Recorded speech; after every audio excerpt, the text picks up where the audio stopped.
away we go. Away we go. Hope you guys are all doing well out there. Hope everything's going well. Hey guys, how you doing? We did it. We did it. I got back from Manitoba. I'm alive, guys. I'm alive. Oh my God. Isn't it great? So, new thing that I'll just let you all know about right away. Down here I've got my phone and I'm streaming on TikTok at the same time that I'm doing my YouTube stream. So I figure, hey, what the hell? This is a politics stream for those who are new. I literally hit go live on TikTok and there's already like 30, 40 people in the chat, which I'm shocked. I'm shocked. I didn't realize I was so handsome and likable. For those who are watching on TikTok, stick around. We do music. I read articles about the daily news. I'm trying my best to keep things reasonable, normal, right? And if you head over to YouTube, that's where I'll actually chat back to you. So if you put any chat in the TikTok thing, I'm probably not going to pay that much attention to it. But if you put it in YouTube, then we actually talk. David, how you doing today, David? You're alone on YouTube. You're the first one in, bud. Congratulations for you, David. First one in the door. I started streaming a little bit early today because I started streaming on YouTube and then or on TikTok, and then I felt the pressure all of a sudden. Oh my God, the pressure. How you doing, David? I got back from Manitoba. Went out to Manitoba for my Uncle Garvin's funeral. Eric, how you doing, bud? Hope you're feeling better, Eric. I know you've been feeling rough around the gills, man. Hope you're feeling better. And of course, I get out to Manitoba. My brother's sick, so I don't actually get to see much of my brother during this period of time. Oddity, how you doing, bud? Yeehaw to you, sir. And I don't get to see much of my brother, of course. And then I hang out with his kids, and I'm pretty sure he got me sick. So I'm hoping, God bless me, I'm hoping beyond hope that I'm not going to be too sick today, and I'll be able to actually do the whole thing. Just got back from a 42-kilometer bike run. Of course I'm full of sunburns. Of course you are, David. 42 kilometers. That's quite a commitment, man. How you feeling? Holy cow, 42 kilometers. If I did 42 kilometers on a bike, I'd be going to bed. I wouldn't be on this YouTube channel. I'd be in bed. The longest hike I ever did was 32 kilometers in a single day. And at the end of that, I was just like, good night. I fell asleep for like 3 days. Eric, you're saying I have to feel that you're feeling a lot better recently. Good for you, Eric, bud. I'm so happy to hear that, man. I know that you've been really struggling with that long COVID stuff, and it's nice to know that it's not going to be a permanent fixture in your life. That's always the scary thing, eh? That suddenly there's like something that sweeps through, and then suddenly it's just like, there it is. You're stuck with you're stuck with this deep sickness. Oh my God, very scary. Oh, you have like 100,000. Oh my God, 1,100 kilometers done since spring. Good for you, bud. That's amazing, David. I need to get my act together and start getting more in shape again. Yeah, the poutine keeps the weight stable. That's exactly right, David. That's exactly right. I know for myself, I'm sitting here, and I went to laser tag with my with my niece and nephew. And the first round of laser tag, I was like, I'm a 12-year-old. I could keep up with 12-year-olds. No, I cannot keep up with 12-year-olds. And so the rest of the time, I didn't hustle around so much, but I definitely was doing a lot of leaning and a lot of moving about like that. And so for the next 3 days, my legs were reminding me, hey, John, you're 40 now, right? Time to ease up, And I was hoping to be able to use that as a platform to jump off of, to start working out again. But now I feel sick. I feel I got the headache here, I got the throat thing. I'm hoping that I don't dive down into the worst of it, when you're really getting snotty and all that. I'm hoping I can avoid all of that. But it means lots of sleep, I think. Eric, however, I'm still not able to do much. I can stand for only 20 minutes. If I try to do anything serious, thinking it creates a headache, and I become light sensitive for a while. But at very least, no longer have a brain fog. Yes, that would be the worst of it, dude. The brain fog, every time you've described the brain fog to me, I'm just like, that sounds awful. Sounds absolutely awful to be doing some work or be doing some stuff and then suddenly not be able to concentrate, not be able to do anything. That feels like it would be the absolute worst possible thing imaginable. I'm down 18 kilograms, 40 pounds this year. None of your clothes fit, grinning. There you go, man. There you go. Weight loss programs working for you, grinning. Weight loss programs working for you, grinning. So hopefully, I just took a look over. People are chatting to me in TikTok. Hi, TikTok. How you doing? If you want to actually chat to me for real, come on over to YouTube. YouTube, the Canadian Commie, where we're going to be doing lots of different stuff, talking about lots of stuff. Yeah, it sounds like migraines. So I got to go to the essence of liberalism, right? We welcome all races, all religion, all countries of origin, all sexual orientations, all gender. We stand with you. You are safe here. Restrooms are for customer use only. The essence of liberalism in one photo.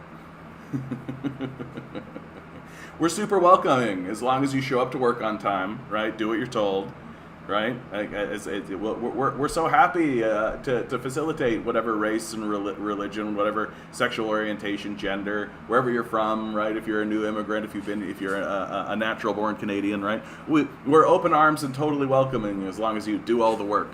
Right? As long as you do all the work and give us all the money for having done nothing of any value whatsoever, we're completely great with that. We're completely fine. Way to be a liberal. Congratulations, you did it. So, there's a lot. I've been away for a week, of course, right? I've been away for a week, so there's a lot of really good articles, a lot of really good news that's coming out, a lot of different...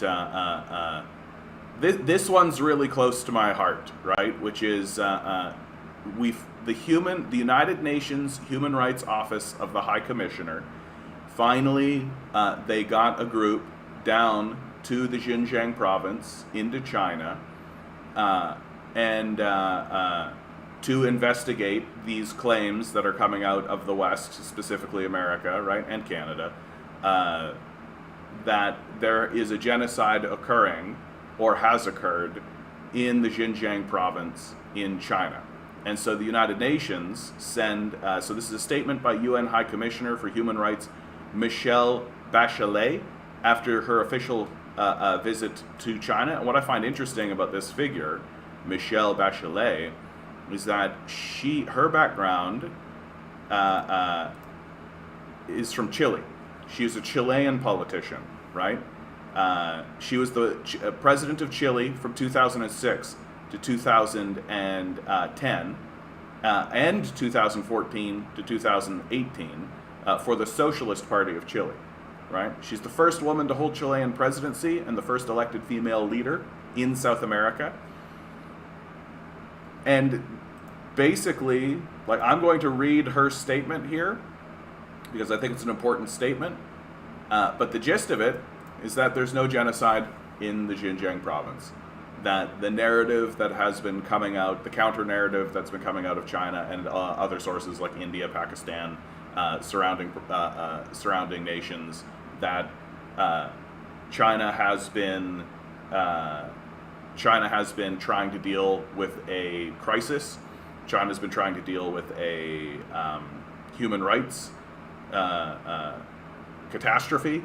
Right from the outset, the Afghanistan war has created a refugee crisis in the Xinjiang province, which of course has led to multiple acts of terrorism within the borders of China, within the Xinjiang province, and it's created a lot of enormous difficulty for the Chinese people and the people of Xinjiang generally. And so, what have they done in order to deal with this? Well, they created a series of vocational schools to give people who are in this refugee crisis an opportunity to go and get some skills, get some, learn Chinese, right? And get put back into the society. Wow.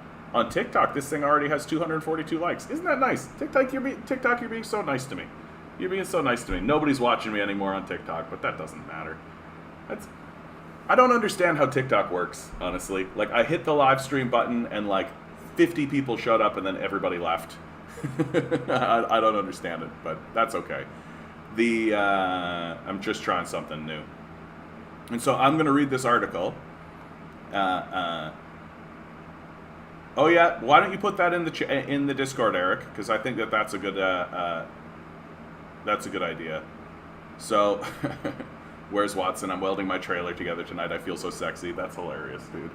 That's hilarious. Okay, so this is Michelle Bachelet. Good evening, and thank you all for joining me here today. This press conference has to be virtual given the COVID-19 restrictions in place, but I hope this means that those of you who may otherwise not have been able to travel here from different parts of China have been able to join. Let me start by thanking the government of China for its invitation. For the first time in 17 years, a UN High Commissioner for Human Rights has been able to travel to China and speak directly with the most senior government officials in the country and other interlocutors on key human rights issues in China and globally.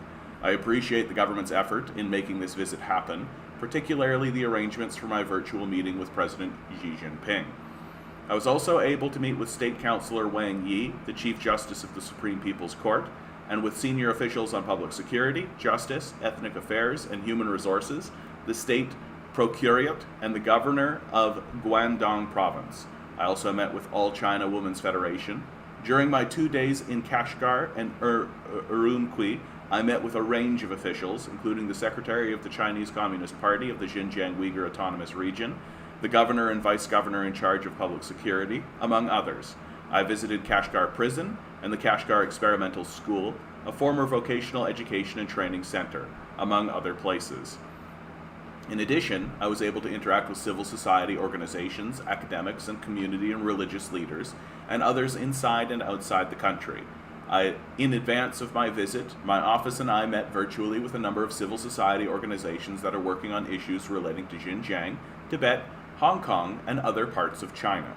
My visit has also been informed by the work of the UN human rights mechanisms on China over the many years, and the preparatory work done by my office and my advanced team that arrived in China on the 25th of April. I should state from the outset that what this visit was and what it wasn't. This visit was not an investigation. Official visits by a High Commissioner are by their nature high profile and simply not conducive to the kind of detailed, methodical, discreet work of an investigative nature. The visit was an opportunity to hold direct discussions with China's most senior leaders on human rights, to listen to each other, raise concerns, explore and pave the way for more regular, meaningful interactions in the future, with a view to supporting China in fulfilling its obligations under international human rights law.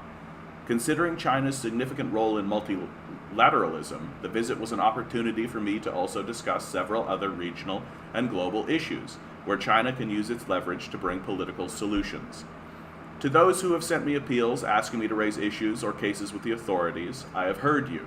Your advocacy matters, and my visit was an opportunity to raise a number of specific situations and issues of concern with the government. I will continue to follow up on such issues and instances of concern on a sustained basis.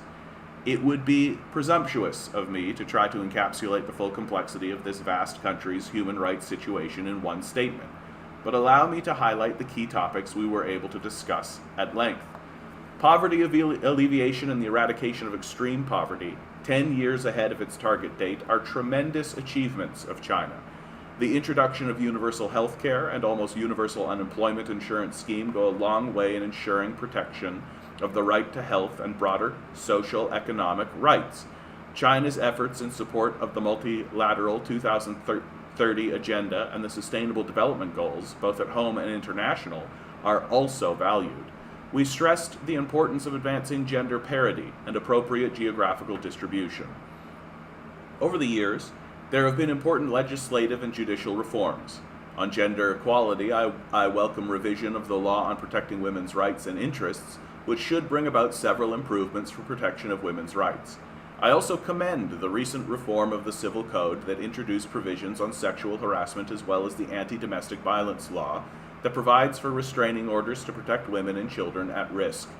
Of course, as in every country, implementation is key, so it will be important for the authorities to be vigilant in that regard and respond to concerns about how the law is applied in practice. I would like to see more women at all levels of political representation and have encouraged businesses to create the conditions on more women at the top as well.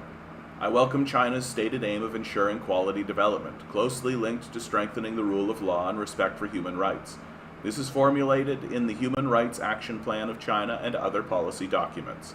My team had in-depth discussions on how national legislation and practices must reflect international human rights laws and standards, particularly in relation to law enforcement and judicial procedures, and we look forward to continuing to share our expertise with the government and judiciary. The commitment in the Human Rights Action Plan of China to enforce more rigorous procedures for reviewing capital sentences and implementing a more stringent mechanism for reporting the reviewing death penalty cases is also welcome. It is important to issue data on the death penalty, and I do hope China will join the growing international momentum towards abolition of the death penalty. In my discussions with senior officials, the themes of development, peace, and security arose in every meeting. Of course, for development, peace, and security to be sustainable, it needs to be inclusive and rooted in protection of human rights. I share the concerns of a number of UN human rights mechanisms about law and policies to counter terrorism and radicalism in their application. Violent acts of extremism have a terrible, serious impact on the lives of victims, including those tasked to protect the community. But it is critical that counterterrorism responses do not result in human rights violations. The application of relevant laws and policies and any mandatory measures imposed on individuals need to be subject to independent judicial oversight with greater transparency of judicial proceedings. All victims must be able to seek redress. In the Xinjiang Uyghur Autonomous Region, I have raised questions and concerns about the application of counterterrorism and de-radicalization measures and their broad application, particularly their impact on the rights of Uyghurs and other predominantly Muslim minorities. While I am unable to assess the full scale of the VETCs, I raised with the government the lack of independent judicial oversight of the operation of the program, the reliance by law enforcement officials on 15 indicators to determine tendencies towards violent extremism, allegations of the use of force and ill treatment in institutions, and reports of unduly severe restrictions on legitimate religious practices. During my visit, the government assured me that the VETC system has been dismantled. I encouraged the government to undertake a review of all counterterrorism and de-radicalization policies to ensure they fully comply with international human rights standards, and in particular, that they are not applied in an arbitrary and discriminatory way. Before coming to China, I heard from some Uyghur families now living abroad who have lost contact with their loved ones. In my discussion with the authorities, I appealed to them and take measures to provide information to families as a matter of priority. I also share the concerns of UN human rights mechanisms about the legitimate activities by lawyers, human rights defenders, and others being penalized under the national security framework. UN human rights bodies have found the system of residential surveillance constitutes arbitrary detention and have called for its repeal. My interactions with NGOs in China were also enriching. There is important work being done to advance gender equality, the rights of LGBTI people, of people with disabilities, and older people, amongst others. China has a tradition of grassroots engagement, and I cannot overstate how important this is. Broadening the space for meaningful participation and advocacy by civil society is crucial to strengthen participation in the freedom of expression. On the Tibet Autonomous Region, it is important the linguistic, religious, and cultural identity of Tibetans be protected, and that Tibetan people are allowed to participate fully and freely in the discussions and decisions about their religious life and for dialogue to take place. I discussed education policies in the Tibet Autonomous Region and stressed the importance of children learning in their own language and culture in the setting of their families or communities. The Hong Kong Special Administrative Region has long been respected as a center for human rights and independent media in the region. It is important that the government there do all it can to nurture and not stifle the tremendous potential for civil society and academics in Hong Kong to contribute to the promotion and protection of human rights in the HKSAR and beyond. The arrests of lawyers, activists, journalists, and others under the national security law are deeply worrying. Hong Kong is due to be reviewed by the UN Human Rights Committee in July as a party to the International Covenant on Civil and Political Rights, something for us to look forward to. I have called on China to also ratify the covenant, which it signed in 1998. China's recent ratification of the two International Labor Organization conventions on forced labor, once deposited, will be a welcome and important starting point for protecting fundamental principles and rights at work. Beyond ratification, it will now be important to build a broad-based system, encompassing not only on labor inspection and enforcement, but prevention and due diligence. Civil society actors, including business, trade unions, NGOs, and the media, also have an important role to monitor compliance and highlight gaps. I encourage China to engage constructively with ILO. I was also able to engage with representatives of China's business community, and I'm encouraged to see China's companies and sectors embracing human rights standards for their operation and supply chains. Given the many intersecting global crises facing the world today, including climate change, threats to peace and security, and instability in the global economic system, as well as the impact of the COVID-19 pandemic, China has a very important role to play as a key contributor in multilateral and regional fora. We agreed to establish regular agreement between the UN Human Rights Office and the government of China, including through an annual senior strategic meeting for discussion of issues of respective interest at national, regional, and global levels. We also agreed to establish a working group to facilitate substantive exchanges and cooperation between my office and the government through meetings in Beijing and in Geneva, as well as in virtual meetings. This working group will organize a series of follow-up discussions about specific thematic areas, including, but not limited to, development, poverty alleviation, and human rights, rights of minorities, business and human rights, counterterrorism and human rights, digital space and human rights, judicial and legal protection and human rights, as well as other issues raised by either side. This will allow for structured engagement of my office with China on a number of human rights issues. This is especially important as my office does not have a country presence. The working group will also provide a space for us to bring attention of the government a number of specific matters of concern. The government has also stated that it will invite senior officials from the office to visit China in the future. I spoke to everyone I met in China, regional and national officials, civil society, academics, diplomats, and others with candor, with a sincere desire to make progress on the promotion and protection of human rights for all. I hope we can build on this open and frank approach to carry forward these exchanges in a meaningful and impactful way. So, the big takeaway for all of this is that the United States response, right? This is being news from Xinjiang, right? She just says right after she releases this, she will not seek a second term for her position, and the United States is pushing for her resignation from this statement, because it's not an outright overt, just like get fucked, totally like China's bad, everybody needs to get away. Honestly, from this statement, sounds to me like China is trying very hard to create an image of itself. It's trying very hard to create to rule by consensus. Right? This is something that I've always said about China, that it's constantly trying to rule by consensus. And seems to me that this statement seems to say that China is working very difficult. Even if you want to make the statement that China got into the weeds with the vocational schools, seems to me like they're responding to the international community, and they're trying to do everything they can to fit in, right? And this, of course, is being pushed back. So, an important document, because, I mean, statement by the UN High Commissioner for Human Rights, right? Like this is a fairly high office in the international community. Hardly a condemnation, right? Hardly a statement. Like, when people went into the residential school system, their statements were a condemnation, right? That they were deeply concerned about, like, the tuberculosis outbreaks and things like this. You know, like, to escalate what's going on in Xinjiang as a genocide, to make it that kind of a degree, I'm not seeing anything here that I would consider very convincing, honestly. What are you guys chatting about? JR, how you doing? How you doing, bud?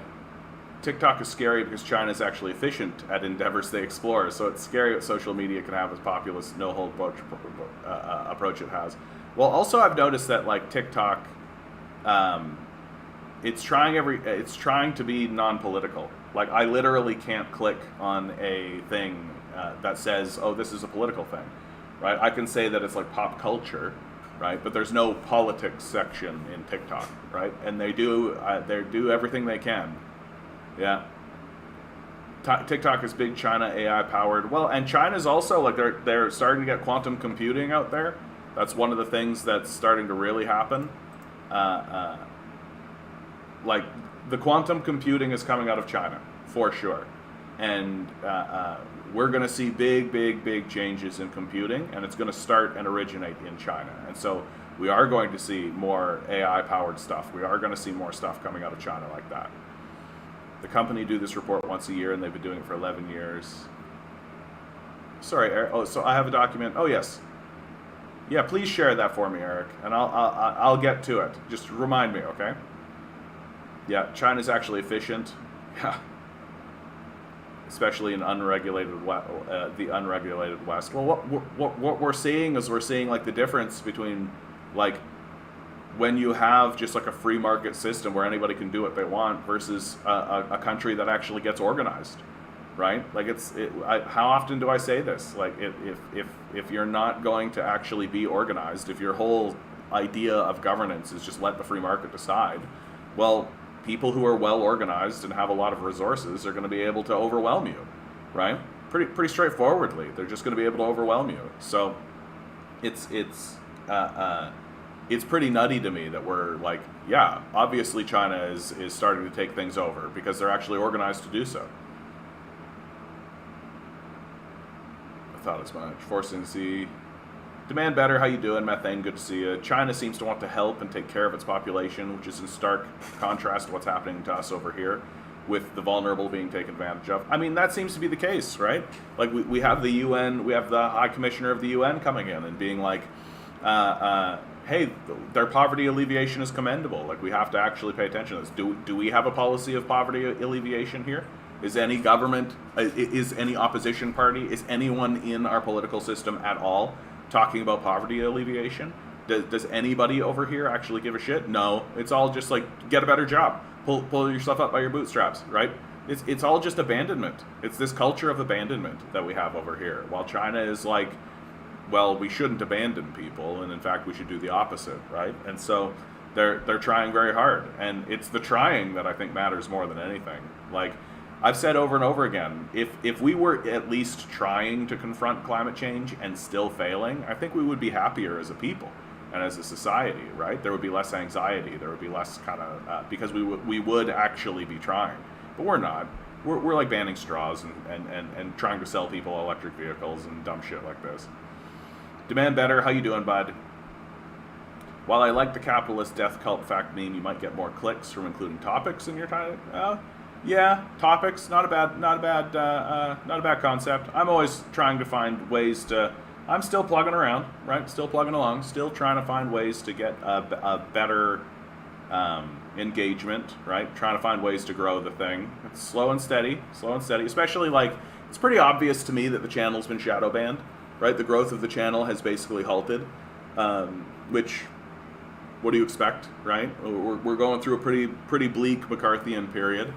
Lots of suspicion surrounding Bill C-11. Even the conservatives are starting to get suspicious of it. So, good to see you, though. And I know, Demand Better, you're just trying to help me grow my channel. I get it. Hey, the Max, how you doing, bud? The more you learn about China, well, you better like China since they're the next world hegemon, yeah. I mean, that's the truth, right? Like, I'm still, like, when it comes to China, I'm always going to keep a side eye on, like, when are they going to take this step, right? Like, it's pretty unlikely to me that China is going to be, like, a benevolent rulership forever, right? It would be literally the first time that's ever happened in human history.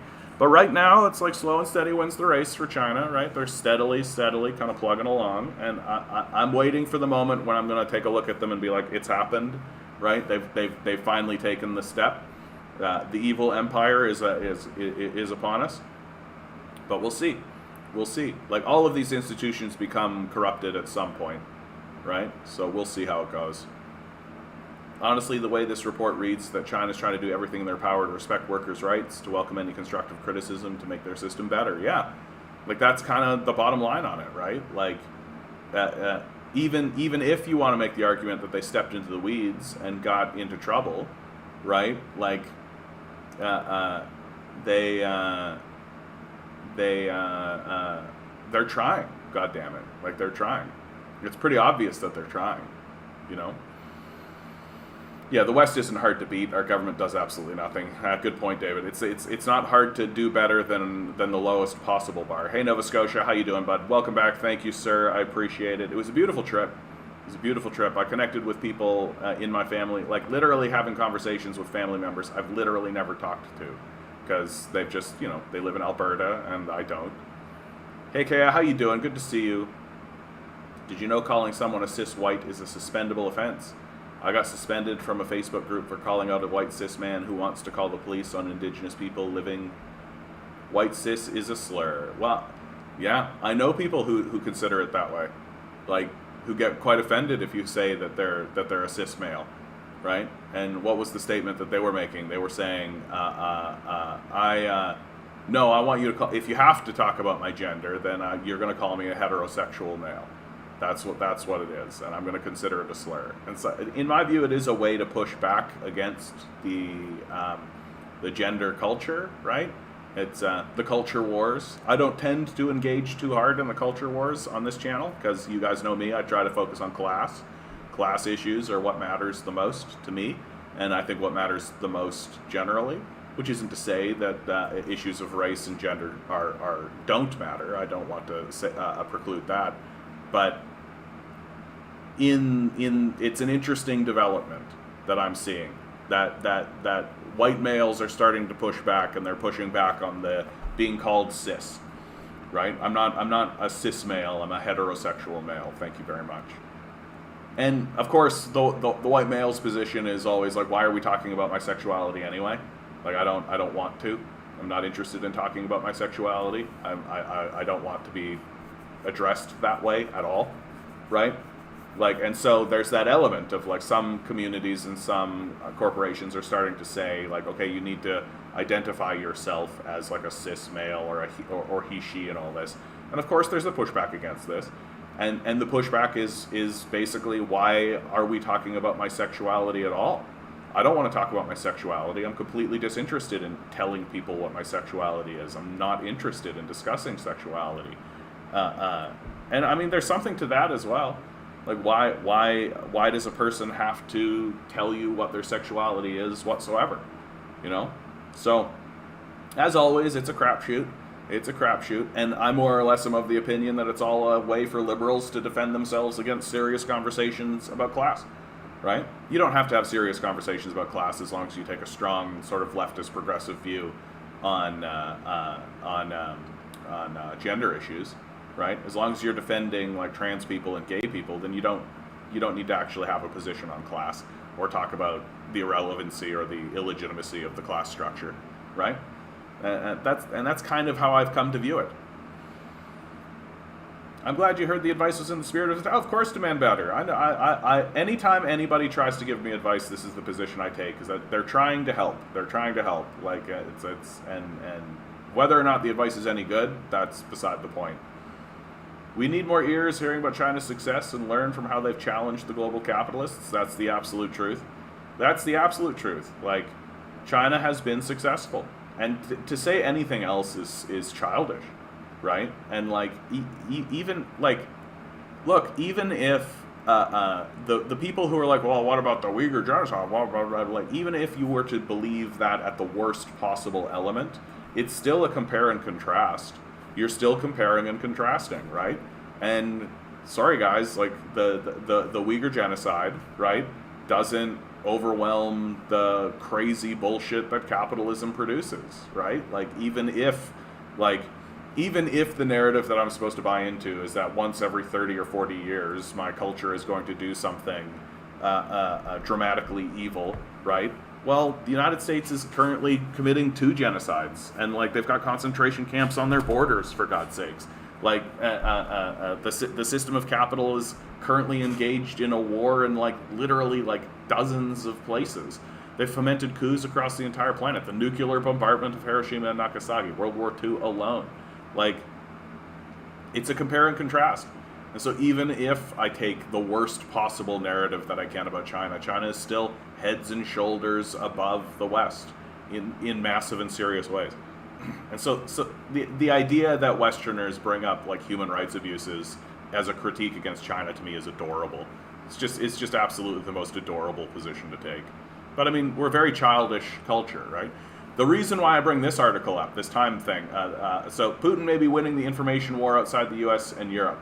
So we just read something from a UN high inspector, right? It sounded very adult, right? Very grown up, a very a calm perspective, right? So we're going to read something here that really highlights the childishness of our culture, right? This time thing. So let me get through the rest of the chat here, and then we're going to get into this, just because it's so like, it sounds like it was written by a child. It sounds like it was written by like a grade 12 sort of person. No, not grade 12, sorry, a 12-year-old. It sounds like it was written by a 12-year-old. And of course, the question, like, Putin may be winning the information war outside of the U.S. and Europe. That's the title from Time, right? Putin may be winning the information war outside of the U.S. and Europe. Well, the question of whether or not Putin is telling the truth never comes up, right? The question of whether or not there's actually evidence or facts that back what Putin is saying never come up, right? It's all just nonsense. You'll see as we go along. But let me get through this. It might have been since the cis-white male part might not be relevant to your complaint that he's a snitch. Yeah. I mean, look around. I don't know people who has hope in the future and don't think things are going to... Yeah, everybody thinks everything's going to get harder, for sure. I just don't understand why someone would go out of their way and say, hey, you, cis male. Like, how do you even fit that into everyday combo? Intent. Yeah, there is an intent, for sure. I think the intent is what matters the most. It was class. He's a homeowner calling police on poor people living in the park. Brutal. Brutal. Like, fuck that guy, right? Like, fuck that guy. Like, if you're calling police living on, like, oh, there's a homeless guy living on in my park, like, get fucked. Like, you're just, like, a absurdist. Like, you're like a caricature of a stereotype of a person doing that. All our public services are under attack since the fall of the USSR, and even countries with universal health care, people avoid the hospital because cuts have destroyed the quality of service, yeah? He had a pride flag in his profile pic. Weird. Please excuse my ignorance, but what is a cis male? Yeah, born male. Just exactly what Kea said. Yeah, and this touches on something I think that's important, which is that not everybody's going to know everything about everything, right? And I feel like there's a bit of, we're being kind of dramatic about it, but makes sense. Our leader is a drama teacher, right? So, Putin may be winning the information war outside the US and Europe. Is Vladimir Putin losing the information war with Ukraine? Well, it depends on who you ask. It's never easy to measure such things, but here are a few numbers. While 141 countries in the UN voted to condemn Russia's aggression, the number of African, Middle Eastern, and South American countries who have imposed sanctions on Russia is 0. Last week, President Joe Biden hosted a summit with 8 nations of the Association of Southeast Asian Nations and pressured them to criticize Russia. Their response? Silence. When the Russian Federation released an official list of unfriendly nation, no country from Africa, Asia, or South America was on the list, and neither was India or China, the 2 most populous countries in the world, both of which have been pretty chummy with Putin. Yes, Putin is losing the information war in Europe and America, but he's holding his own elsewhere. According to Economist's Intelligence Unit, 2/3 of the world's population live in countries who are neutral about the war or support Russia. While China is an ally of Russia, the big non-aligned nations, Brazil, South Africa, Saudi Arabia, the United Arab Emirates, voted against Russia in the UN, but absolutely refused to criticize Putin. Part of the reason for this is that 2/3 of the world doesn't see the war that we see. That is due to the balkanization of the internet, of course. But don't criticize the actual events. Criticize the internet, right? This is great. Okay, this is so good. This is so good. Okay. Which Russia is in part responsible for. Yeah, the balkanization of the internet, Russia's fault. Today there are three internets. There's the American and Western internet, which we think of as the internet. There's the unfree internet, right? This is my favorite, implying that our internet is free, right? So this is great. There's the unfree internet in places like Russia, Turkey, and India, where content is restricted and policed. And then there's the Chinese internet, which is censored and not at all free. Like, just baby talk. The Chinese internet, used by 1 out of 5 of the world's internet users, is pro-Russian. In the unfree internet of Turkey and India and the rest, they get much of their information about the war from Russian state media. They are not seeing Zelensky's nightly invocations to democracy. So, Zelensky's nightly invocations to democracy, Zelensky banned 11, literally 11 groups.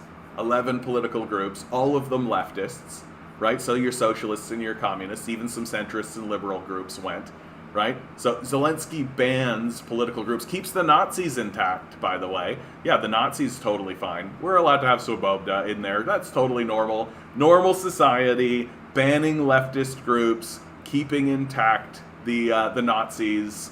Totally normal, completely regular thing that any normal country is supposed to do, right? Free country, democracy, pro-democracy, right? Zelensky's nightly invocations to democracy, right? They are seeing images of noble Russian soldiers. 2 of the most popular hashtags on the Indian internet are hashtag I stand with Putin and hashtag I stand with Russia. In the first few weeks after the invasion, there were a spat of stories in America and Western media about how Ukraine was triumphing in the information war with Russia. Zelensky's inspiring nightly speeches, the destroyed Russian tanks on Instagram and TikTok, the Ukrainian social media influencers decrying Putin's invasion. The Ukrainians were nimble and modern and authentic and had a powerful story to tell. By contrast, Russia's messaging efforts were top-down, clumsy and slow, a little like their invading army. Just got to dig on it, eh? Can't just a little like their invading army. Just get them. In 2014, when Russia annexed Crimea,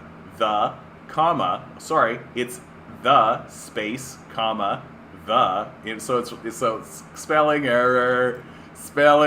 Take that, Time magazine. Get wrecked. The infamous, this is my favorite. In 2014, when Russia annexed Crimea, the infamous Russian troll farm was still largely unknown.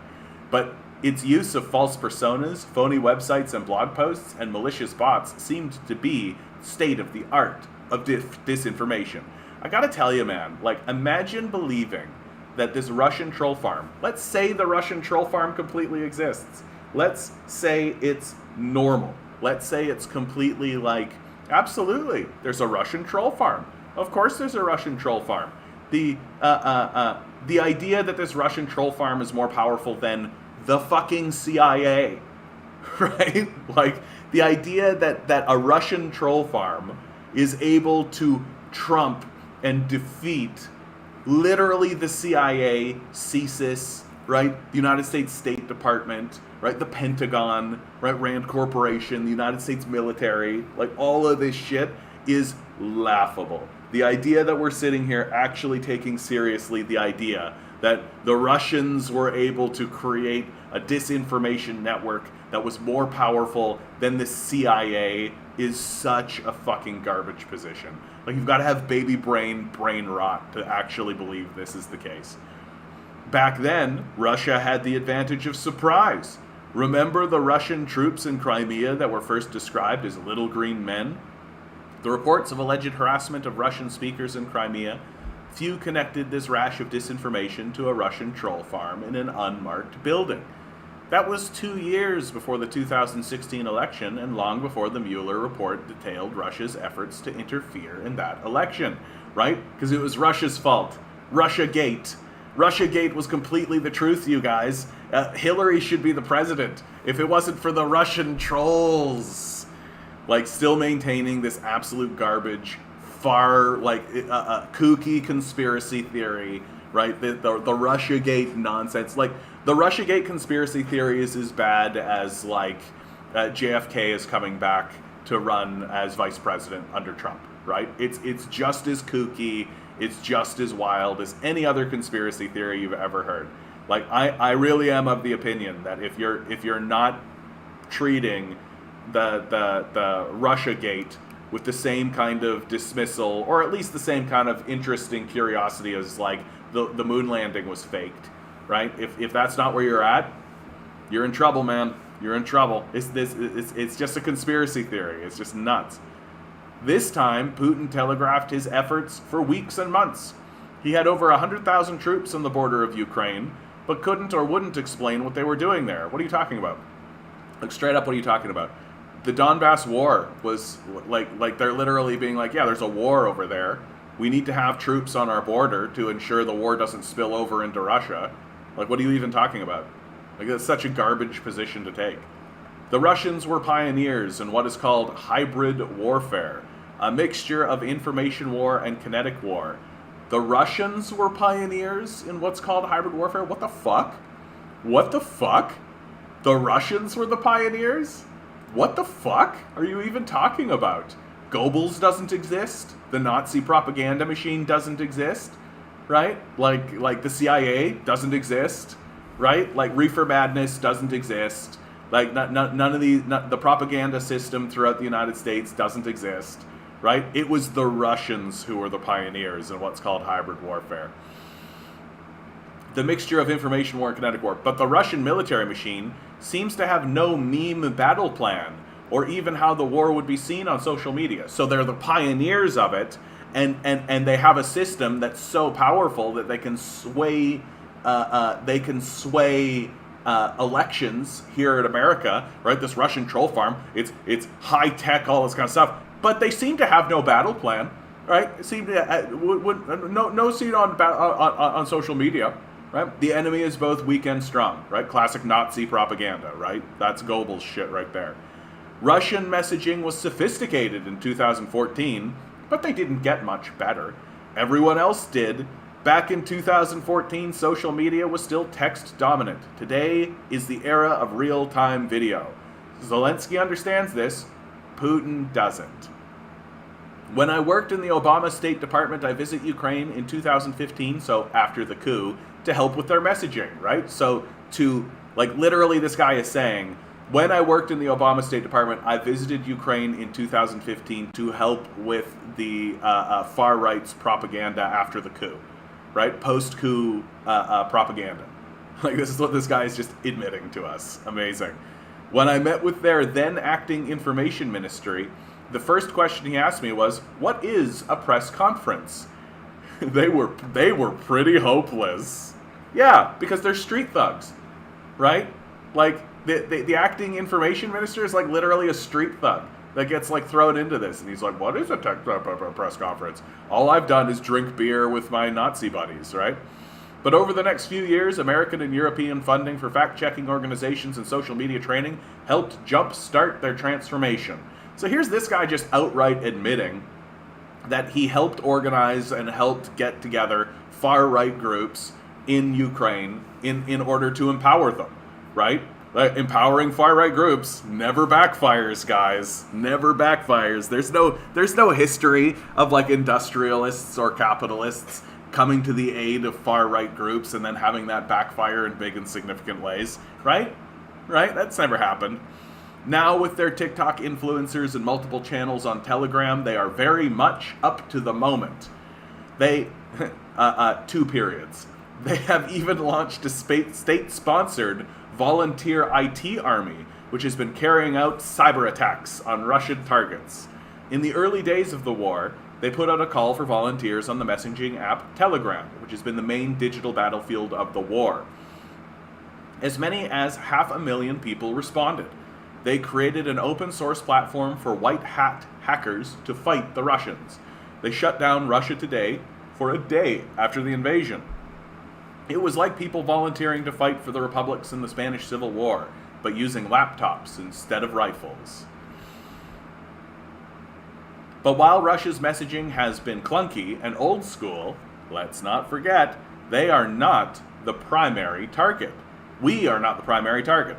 Putin has multiple audiences, but his most important audience, and his most reliable one, is domestic. According to the counter-extremism firm Bureau, 85% of Russians get the majority of their information from Russian state media.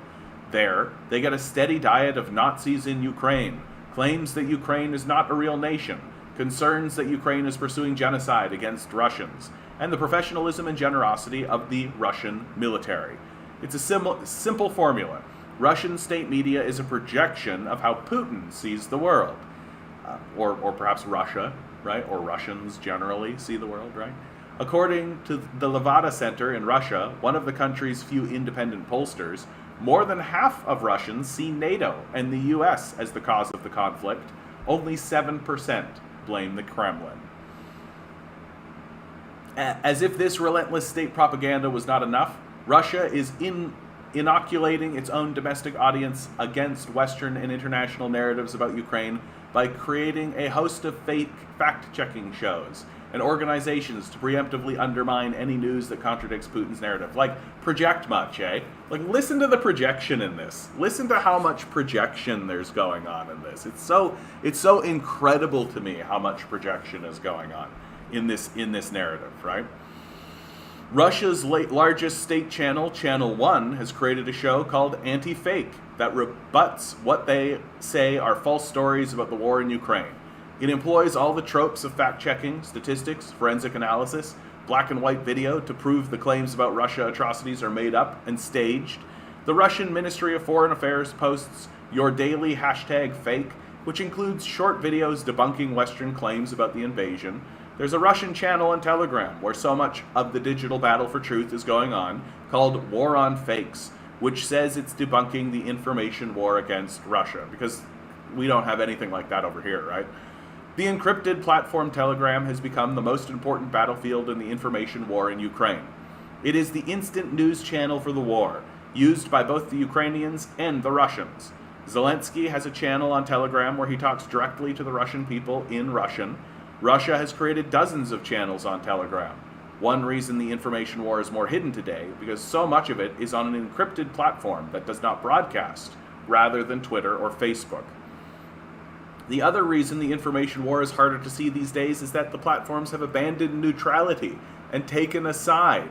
Facebook, YouTube, Twitter, and Google have basically blocked Russian messaging. So much for our free internet, right?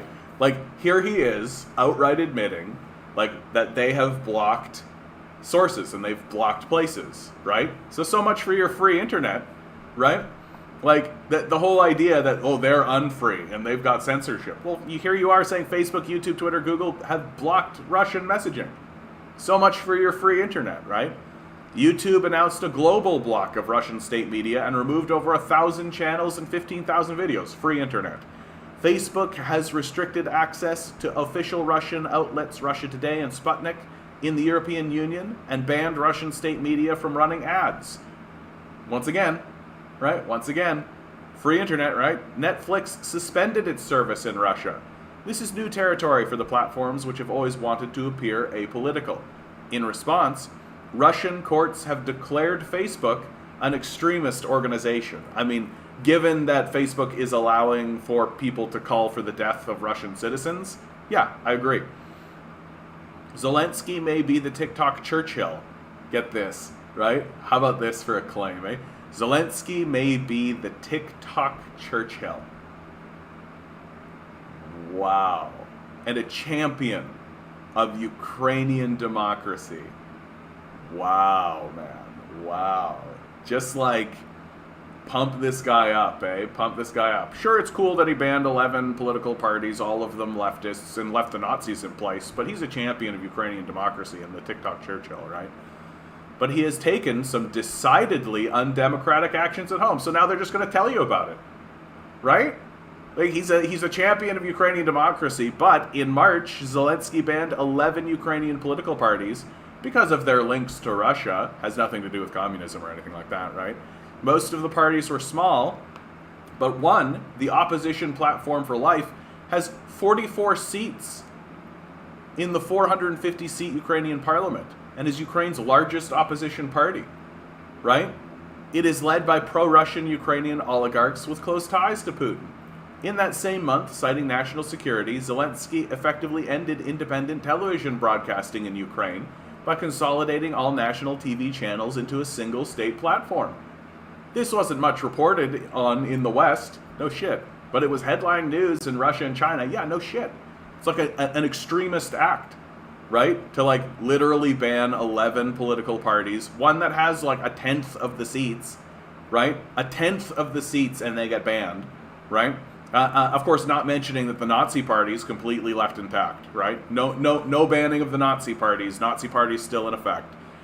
This former Russian President Dmitry Medvedev posted the following on his Telegram channel: "The most democratic president of modern Ukraine has taken another step towards the Western idea of democracy." I guess that's true, though, right? That this is the Western idea of democracy, right? Just, he completely banned any activity by opposition parties in Ukraine. Well done. Western idea of democracy in place. For the global audience, the US and the European Union have made something of a tactical error in portraying the war as the West versus Russia, or even as democracy versus autocracy. This meme is effective in America and Europe, but plays less well among developing and non-allied aligned nations. In Africa, much of Asia and the Middle East, the West are the colonizers who did not permit democracy in the lands they ruled. A better way of mobilizing these countries against Russia is to depict the war as a fundamental, illegal violation of Ukrainian sovereignty, as an imperialist Russia trying to violently expand its own borders. That's something they can relate to. Is it? Like, is it? I mean, it's mainly bullshit, right? Like, and it's obvious. Like, can you imagine living in, like, India and being told that Russia joining the ongoing Donbass war is them trying to, like, violently expand its own borders, as the West, like, literally funds, like, far-right neo-Nazi groups? Like, get the fuck out of here. Like, get the fuck out of here. These non-aligned nations don't hearken to America's frequent invocation of the free world. Yeah, of course. Right? Can you imagine looking at America being like, this is the free world, and you're like, obviously false? Like, obviously false. Like, you're literally invading our country as we speak. Right? Is there a country America hasn't invaded recently?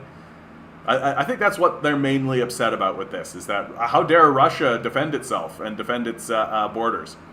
What they want is some acknowledgement from America and the West that they will at least get rhetorical support if their borders are violated, which they won't, right? Kenya's ambassador to the UN rebuked Russia without mentioning democracy or autocracy, or Putin for that matter. Kenya and almost every African country was birthed by the ending of empire. Our borders were not of our own drawing. They were drawn in the distant colonial metropoles of London, Parks, and Lisbon. Russia, he suggested, is simply trying to repossess a now independent colony. Like, I mean, even within this statement, it's like Kenya, like, hey, yeah, Kenya exists as a form of, like, American imperialism, right? Like, they can't, are they even aware? Are they even aware that this is what they sound like? Like, are writers like this even aware that when they, like, they're, like, quoting these guys, like, yeah, Kenya, they really went after Russia, and then they use a quote where it's like, British and American imperialism made Kenya. Like, even if we exaggerate Ukraine's expertise on the information battlefield and underplay the extent of Russia's influence, I do think we are sometimes deceiving ourselves by talking about information war when there's a real war going on. Yes, there's an information war in Ukraine, but it is not the war. The war is where people are dying every day and homes and schools are being indiscriminately bombed. Winning and losing an information war is an oversimplified way of looking at things. In some ways, it anesthetizes us from the true horror of the conflict. No, a tank can't stop a meme, but a meme certainly cannot stop a tank. Memes may wound people's egos, but they don't kill them. You can win the information war and lose the real one. The Republican freedom fighters won the information war in the Spanish Civil War in the 1930s, but Franco won the real war. Let's hope that is not what happens in Ukraine. It absolutely is going to happen that way, guys. Like, it absolutely is. Like, as near as I can tell, the Ukrainian war is already over.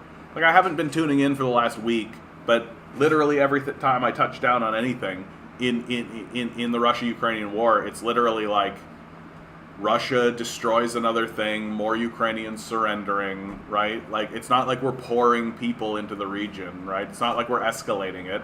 If anything, it looks like de-escalation is the name of the game, right? With even Joe Biden being like, we're going to have to come to some kind of diplomatic solution. And like, it's just gonna come down to it. Like, this article, in my view, was written by a baby brain. Like, it's just like so childish. What's up with Time Magazine? Like, what's up with these places where they're like writing this childish garbage, full of spelling and grammatical errors, right? That we're supposed to take these guys seriously anymore, right?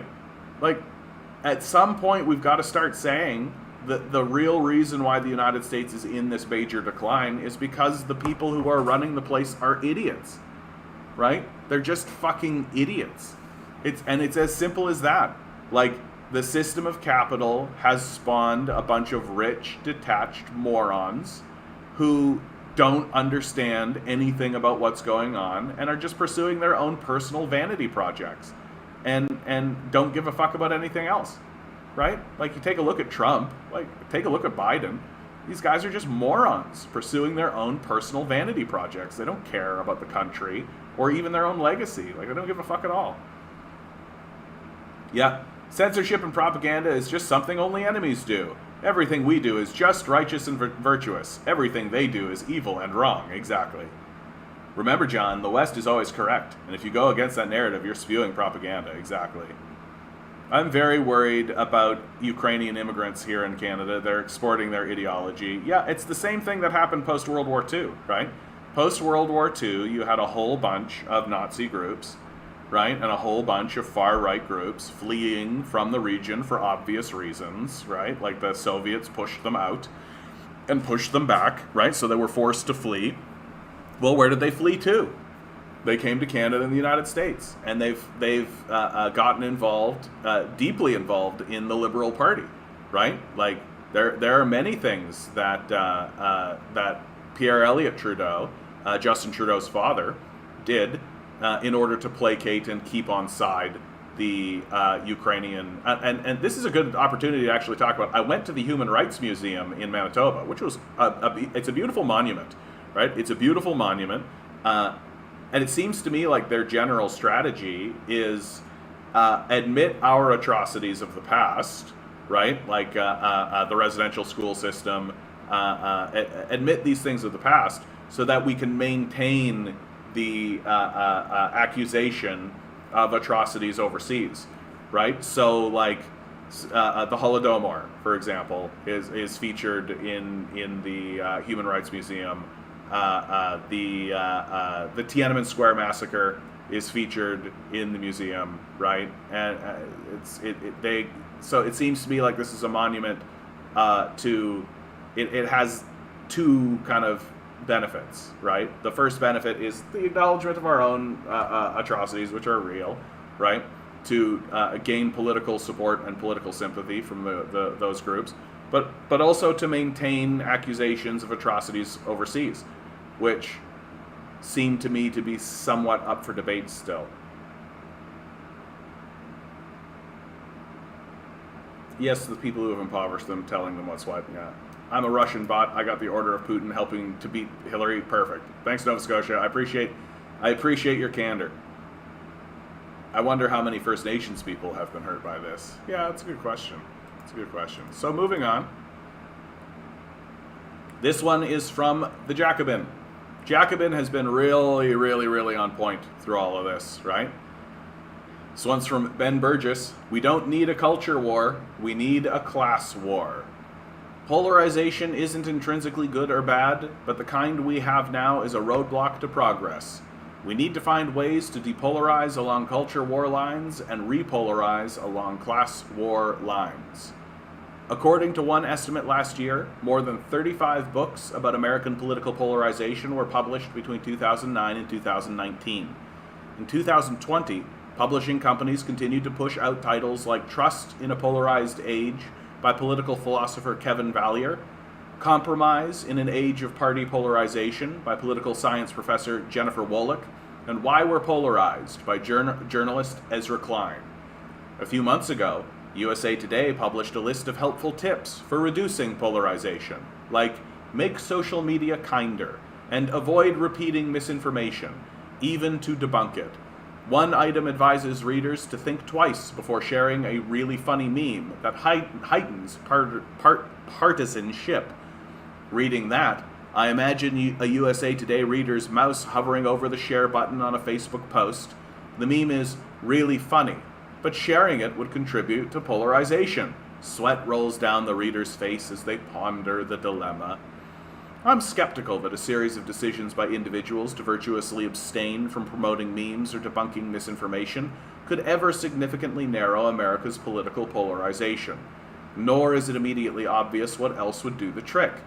But let's put that question aside and ask a more basic question about goals.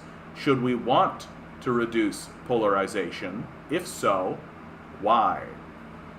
A few weeks ago, Suzanne Mettler and Robert C. Lieberman warned in an op-ed in the Los Angeles Times that polarization raises the stakes of political conflict, and that democracy suffers when politics becomes a battle of us versus them. But if politics isn't supposed to be a battle of us versus them, what is it supposed to be?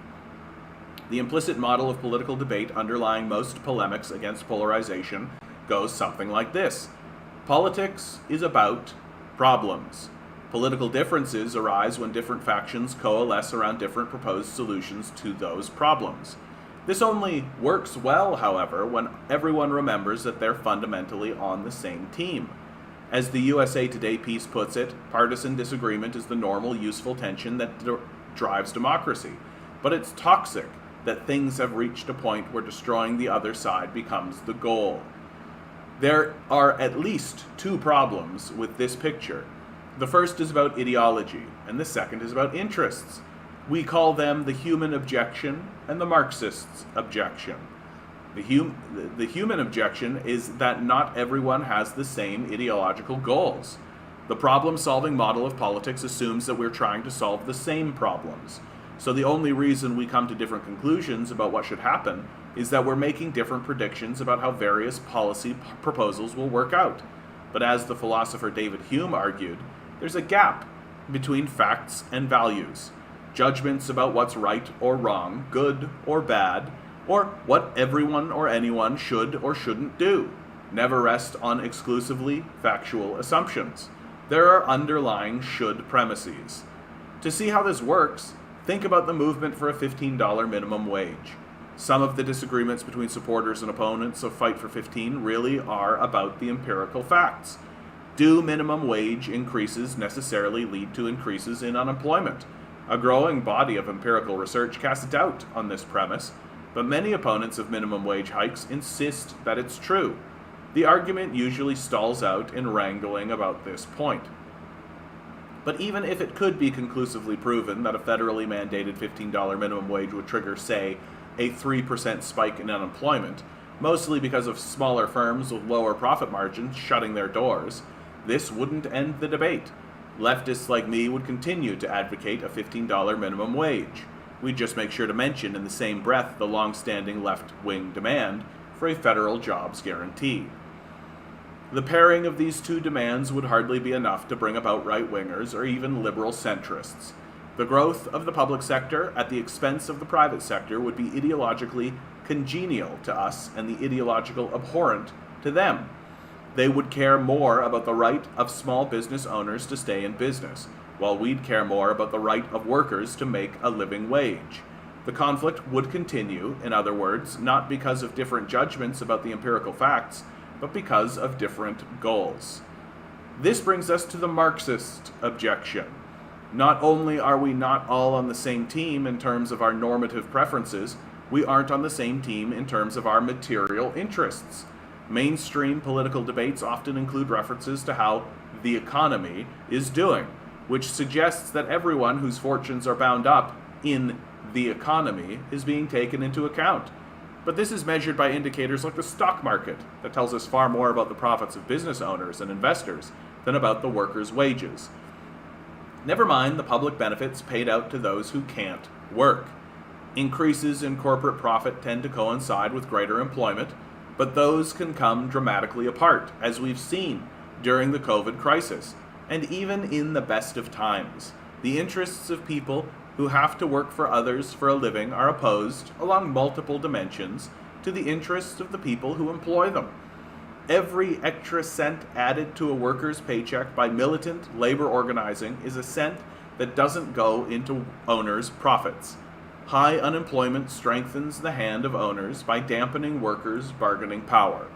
So, if heightened polarization means that the working class majority is increasingly committed to goals like a $15 minimum wage and a federal jobs guarantee, and an increasingly angry at business interests that stand in the way of these goals, then that's a good thing, at least from the perspective of anyone who cares about workers' interests. Seeing the Chamber of Commerce as the enemy for standing in the way is just clarity.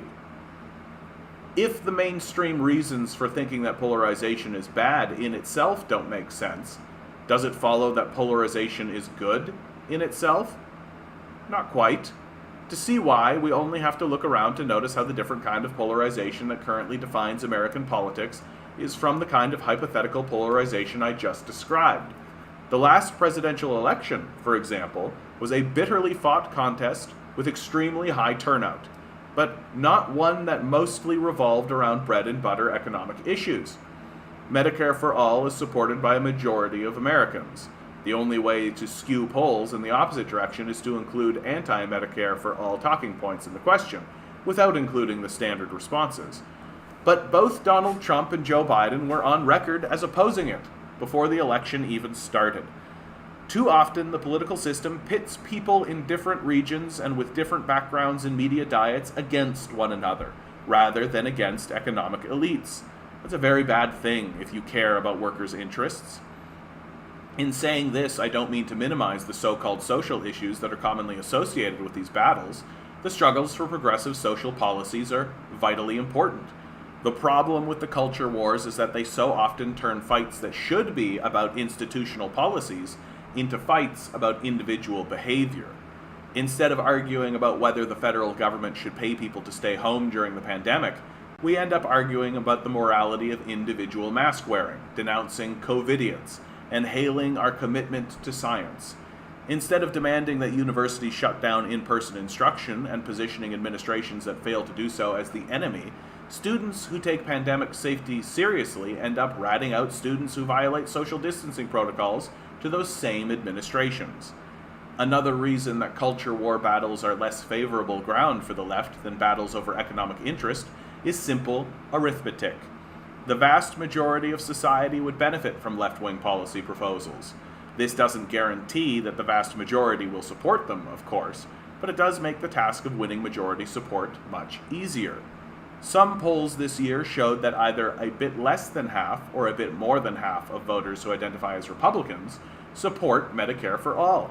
If Bernie Sanders had been the nominee during a catastrophic pandemic that caused millions of Americans to lose their employer health insurance, facing an incumbent president who bitterly opposes ending the current insurance system, it's quite likely that the election would have been as close to a single issue as presidential elections get. I suspect that many voters who saw Democrats as the party of Hollywood elites might have voted for him anyway. Of course, one of the reasons we never get a chance to find out is that he never had to campaign for the Democratic nomination for an environment defined by the kind of political polarization that exists, not the kind that socialists would prefer. So, I won't claim to have any easy answers about how to depolarize American politics along culture war lines and repolarize along class war lines.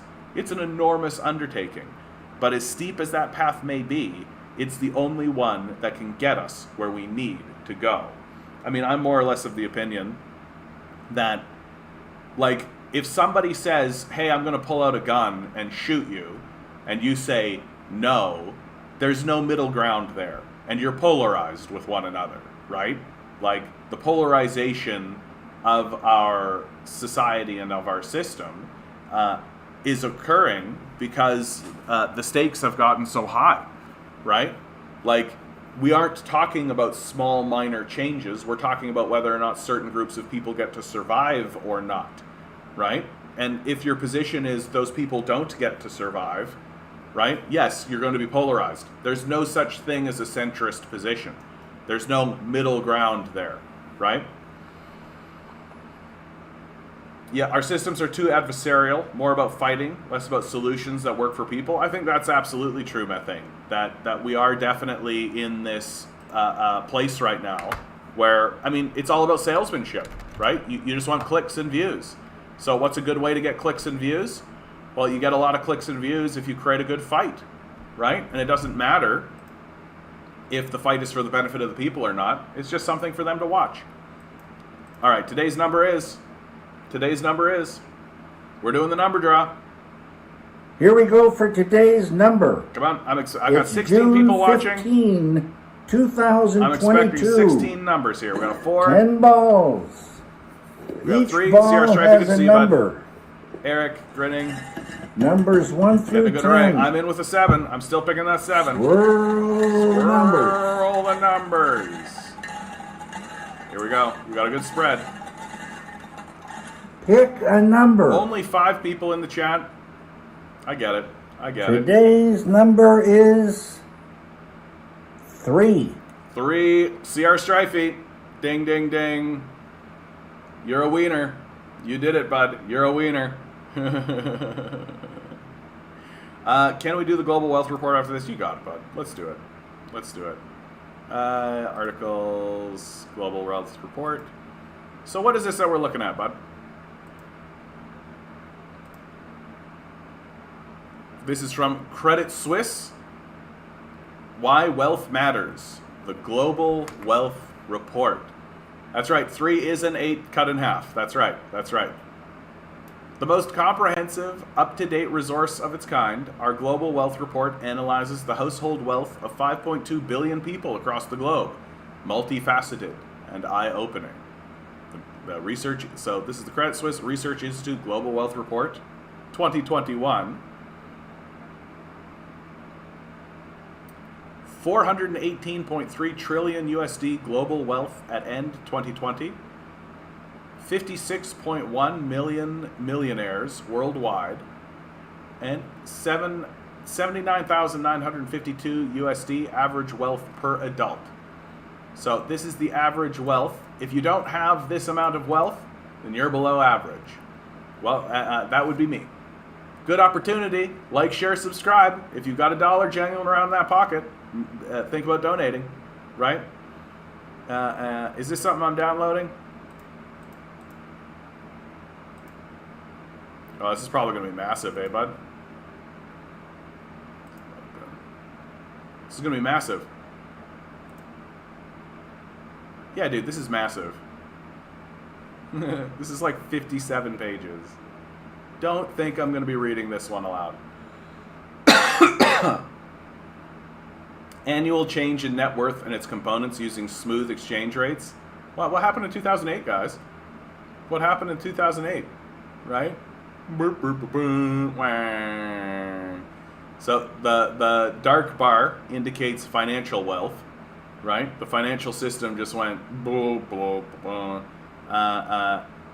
The blue bar underneath it represents debt, right? The teal is non-financial wealth, right? Oh, thanks, Rob. I appreciate that, bud. Every dollar counts, bud. I appreciate the donation. Thank you so much from Rob. Sup, right? So basically what they're showing you here is the difference. Like, financial wealth is basically fictitious capital, right? It's basically nothing, right? And you can see how that works with this, like, bottoming out in 2008. And the teal represents actual stuff, right? Actual things that people actually care about. Expect to see another bottoming out any day now, right? That's what I like to say. Oh my goodness, this thing's loaded. It's just got charts. I don't think I can read any of this, though. Percentage change in USD exchange rates, share prices and housing, USD exchange rate. So Russia's USD exchange rate's down here, but their house prices are way up here.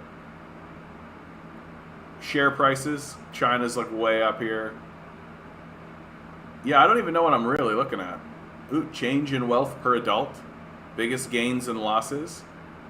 So if you were living in Canada, right, that's what's going on. Switzerland. Once again, I always like to say these sorts of things when I see these kinds of charts, right? Change in wealth per adult. Notice how China's just not here. You notice this? They do this all the time. Like, it's just like, let's report on what the white people think, right?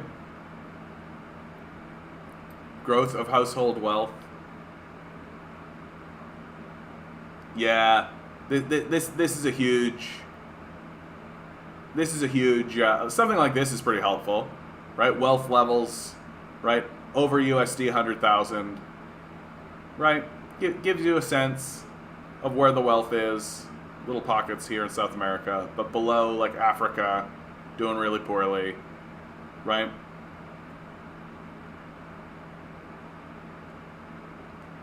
Hope you're doing well, Barnabas. Hope you're doing well, bud.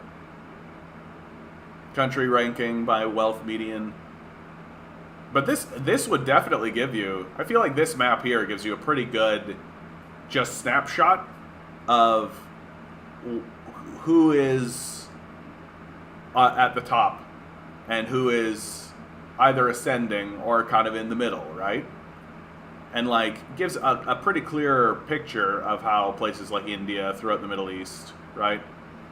Oh, there you go. There's a pyramid that shows a concentration of wealth. Do you happen to know the page number on that? I think this will be useful for just like graphs and things. Ah, here we go. The global wealth pyramid. Oh yeah, number of adults. So 55% of the world is in this bottom range, which is less than $10,000. Then you got 32% of the world sitting at 10,000 to 100,000. And then you've got 11% of the world here at the 100,000 to 1 million range. And then you've got 1%, literally 1%. And to go through it again, so you've got 55%. This is actually really useful. 55% of the world is sitting with less than $10,000, right? Which is 1.3% of the world's wealth. So 55% of the world's population holds 1.3% of the world's wealth, right? 32%, 32.8% of the world holds 13% of the wealth. 11.1% holds 39% of the world's wealth. And then 1.1% of the world's wealth, or 1.1% of the world's population, holds 45.8% of the world's wealth. And yeah, we worked hard for this wealth. That's what it is. It's hard work. That's it. It's just shoe shines and spitting, right? Yeah, what's this Monroe doctrine you speak of? Yeah. Like, this pyramid right here sort of sums it up in a way. Like, what's going wrong in the world? What's possibly going wrong in the world? Well, what do you think? Right? What do you think? This extreme wealth inequality that exists. And it's not hard to see. Like, if we go back up to this here, right? Like, oh yeah, look, these countries are so wealthy, right? Oh, these countries are so poor. It must be that they're lazy and they don't work so hard. Literally, the African slave trade happened here, right? Like the wars throughout the Middle East, right? Like the coups, the theft during the neoliberal period and before that even of Latin America. So what you're seeing here, in my view, is who are the victims and who are the culprits, right? That the reason why there's so much wealth over here isn't because these nations work harder. It's because they're the thieves, right? Like, look who has the money, dude. Look who has the money. This isn't difficult to figure out. Isn't even worse than that? Like 300 families own more than half of everything worth owning on the planet. I mean, we'll see. We'll see what this has to say. Regional composition of global wealth. I don't quite understand what I'm looking at here, so I'm just going to move on quick. Oh, here you go. Number of dollars, millions by country. So the United States, right? Imperialism works, guys. Check that out. Imperialism works. Somebody was trying to invite me to do something on TikTok. I have no idea what I'm doing with TikTok, but it's my first time on TikTok. Come over to YouTube, the Canadian Comic. You can find me. Yeah, like Sweden, Taiwan. Again, is China? There you go. China. China is 9%. So like it doesn't take a genius to figure out who the culprit here is. The United States has all the money because we're the hardest workers. We're the greatest country in the world. Change in the number of millionaires. So the United States, it's growing. Germany growing. Is there any place where it's shrinking? Brazil, India, Russia, Hong Kong, Chile. Yeah, it's even growing in China. Like this chart might as well be like, how sick is your country, right? Like, if you got a bad case of millionaires, Density of millionaires? I don't even know what that means. So I'm going to move on. The top of the pyramid.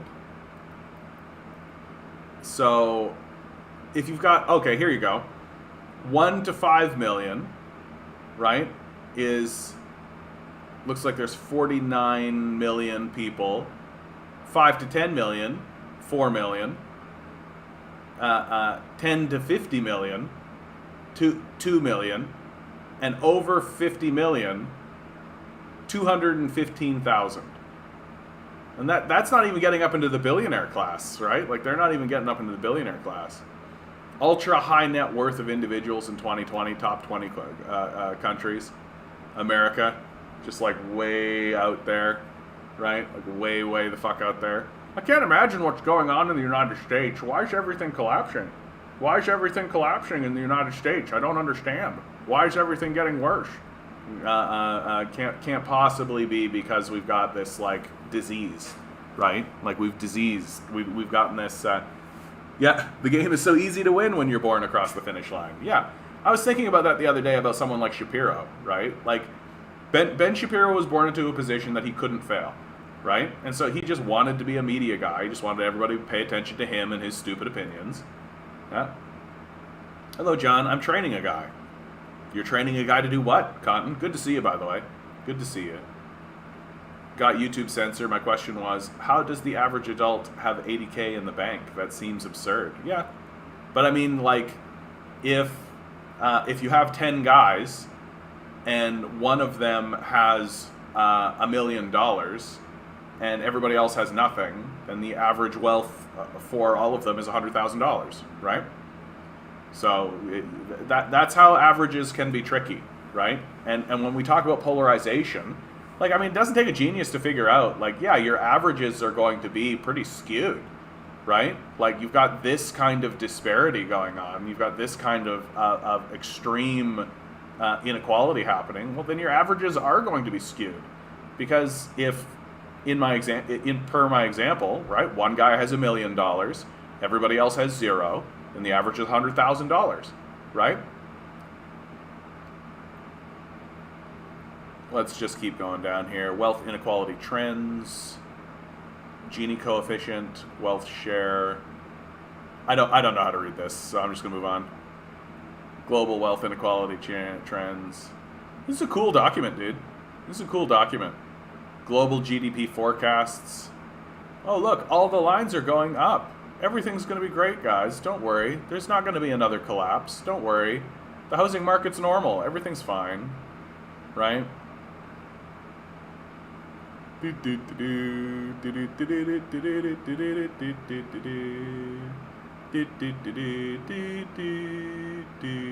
Oh my god. Number of ultra high net worth individuals by region. Like, and they're just expecting it to grow, right? They're just expecting the disparity to get worse. So, like, what are we supposed to do? Yeah, just by crypto, Brock. Good to see you, Onward. Good to see you guys. Man, sometimes I get super worried when I leave for a period of time. Matthias, good to see you. I'm just like, you guys are all gonna move on. You're gonna forget about me. But no, you come on back. It's a beautiful thing. I'm so grateful that you guys are here. How wonderful. How wonderful. And for the one person watching on TikTok, you're wonderful too. I hope you're doing great out in the world. If you want to see any of these charts or see any of this kind of stuff, just come on over to the YouTube channel. The Canadian Commie. That's me. That's me. Yeah, I feel like the rest of this stuff... hold on. Is there a Canada one? I'm just scrolling down. I wasn't really paying attention. Canada. China. Canada and the United States. Canada and the United States. Once again, we just get lumped right in, eh? Weekly COVID deaths per million. Oh, they're showing like COVID deaths. Yay. How'd they do in China? Or how'd they do? Let's go. Wealth per adult. Oh yeah, it's definitely growing, right? Well, wealth per adult on average, right? But if you got the billionaire class expanding, what do you think's happening? Composition of wealth per adult. See, like financial, real, debts, net worth, right? Like, why is there a difference between financial and real wealth? Because financial wealth is fake. It's fictitious wealth that doesn't actually exist. That could just go like boop in a second, and often does in the capitalist system. China and India, yeah, China is experiencing definitely. Oh, and wait, how? So that's the. Oh, I get it now. In India is going like whoop. Look at China's. China's just like doink. Look at this, man. China is just like no one will die of COVID. And they've just made it so. The line's like right along the bottom. They're just like, yeah, no, nobody's going to die of this. It's not a thing that we're going to do. We don't want a disease in our borders, and we're going to make it so. They had like a little tiny blip, like right over here, and then just, man. Yeah, crypto just crashed again. Yeah, buy the dip. That's what everybody's saying. Just buy the dip. Right? Because and the reason why the crypto bros tell everybody to buy the dip is because if everybody buys the dip, then the value will go up, right? When what we should be doing is just abandoning this shit, right? We should just be abandoning this shit. There's absolutely no reason for us to be tolerating this stupid crypto bullshit, which is obviously harmful, like in the most obvious ways. It's so clearly just a toy for billionaires to use to exchange sex slaves with one another. Like, it doesn't benefit anybody, and it's extremely costly to maintain, right? Like, the amount of energy it requires to maintain something like Bitcoin is the same amount as like the amount of energy they use in Argentina. Like, it takes the same amount of energy as like a middling country to maintain Bitcoin. And then there's Ethereum, and then there's other ones, and it's just like, no, we need to ban this shit. We need to ban this shit. It's so obviously bad for us. It doesn't help. It doesn't actually work the way that it's promised to work. And it's so clearly just so billionaires have another fucking toy to play with. Get rid of it. It's so fucking embarrassing. Yeah, capitalism is inherently exploitive, alienating, unsustainable, unstable. It creates economic inequality, is anti-democratic, erodes human rights, and incentivizes imperialist expansion and war. Yeah, dude. But other than that, it's great, right? It's like Peter Griffin being like, tell me one thing that's wrong with capitalism, except all the war, all the exploitation, the slavery, and you can't say, like, and it just keeps listing. It's just another method of wealth extraction. People buy in, it goes up, and the big players pull the rug. Exactly, Methane. I think you're nailing it right there, dude. That it's just like, get enough people involved in it so that the price and the value goes up. And once you hit a certain value, you can just pull the rug out from underneath, extract the wealth from these guys, and leave them holding the bag. And now you got a bunch of suckers, and now we're in this moment where like the price has declined, and now you've got a bunch of suckers, and this includes, by the way, future Prime Minister Pierre Poilievre. He's invested in this shit. You've got all these guys just hanging onto the bag, being like, oh no, it's gone down so much. Oh, don't worry, it'll go back up. It might not, right? It might not. And if it does go back up again, it's just fucking a bunch of billionaires trying to grift money from you again, right? Like, Bitcoin isn't anything. And I don't understand why anyone actually wants this thing to exist, right? It doesn't actually do the thing you think it does, right? Like, it's not actually like this decentralized, like, and do you want a decentralized currency? Is that what you really want? Like, you really, really want a bunch of grifters and con men and scam artists and like pimps and pedophiles to have access to a currency that's untraceable and untrackable seems like a really stupid fucking idea.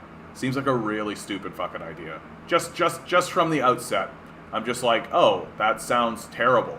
It sounds really, really bad that there's this currency that anyone can use to do anything with. Because humans have a long history of being completely shitty. Like, completely shitty. And are, often. So why would we want them to have access to this toy that just lets them do that? Like, yeah, they're going to use it for that shit, obviously. My brother-in-law bought a truck from Dogecoin. He's not talking about crypto anymore, though. Well, he bought out, right? He got his truck. Good for him, dude. It's just gambling, though, right? It's just gambling. Wonder if New York City Mayor Eric Adams is still getting paid in Bitcoin. I agree with the philosophy of crypto. I mean, I don't. The idea of the tech, what it would allow, it's being corrupted, and I don't know how that can be fixed. But it's supposed to be corrupted, right? Like, that's the thing. Like it always was corrupt.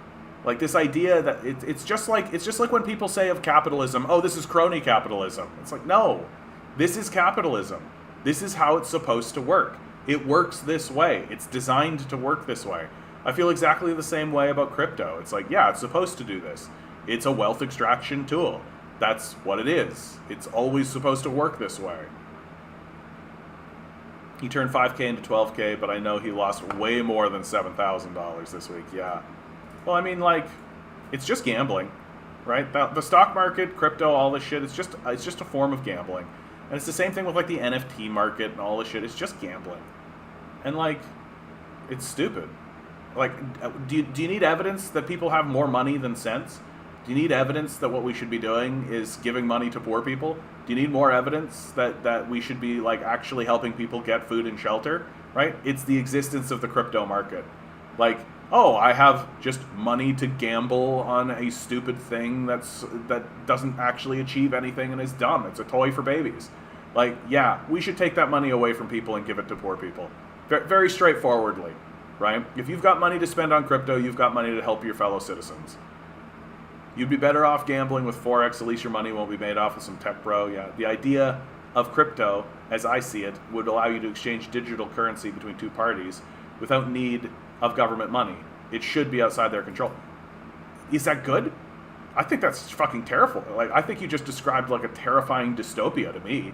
Like, I'm not looking at that being like, oh, good, a currency that exists outside of the control of governments. Like, I'm like, oh, so slavers will have a digital currency to trade slaves between each other that can't be tracked by any institution that we actually have the ability to interact with in any meaningful way. Sounds like a terrifying dystopic idea. Just like literally a guy like Elon Musk is able to just like go to Africa, buy as many slaves as he wants, or like go to the American prison system, buy as many slaves as he wants in Bitcoin from the slavers that are operating slave organizations there, and then transfer them over to North America, sell them to like Jeffrey Epstein, right, and all the like pedophile slavers that exist throughout North America, and none of it can be tracked by anyone because it's all being done in a decentralized currency. Sounds like a fucking bad idea. Sounds like a fucking terrible idea. Like, I feel like this whole time we're just being told by the very people who are literally setting up Jeffrey Epstein pedophile islands. Yeah, let us have access to this currency that'll let us do it completely untracked.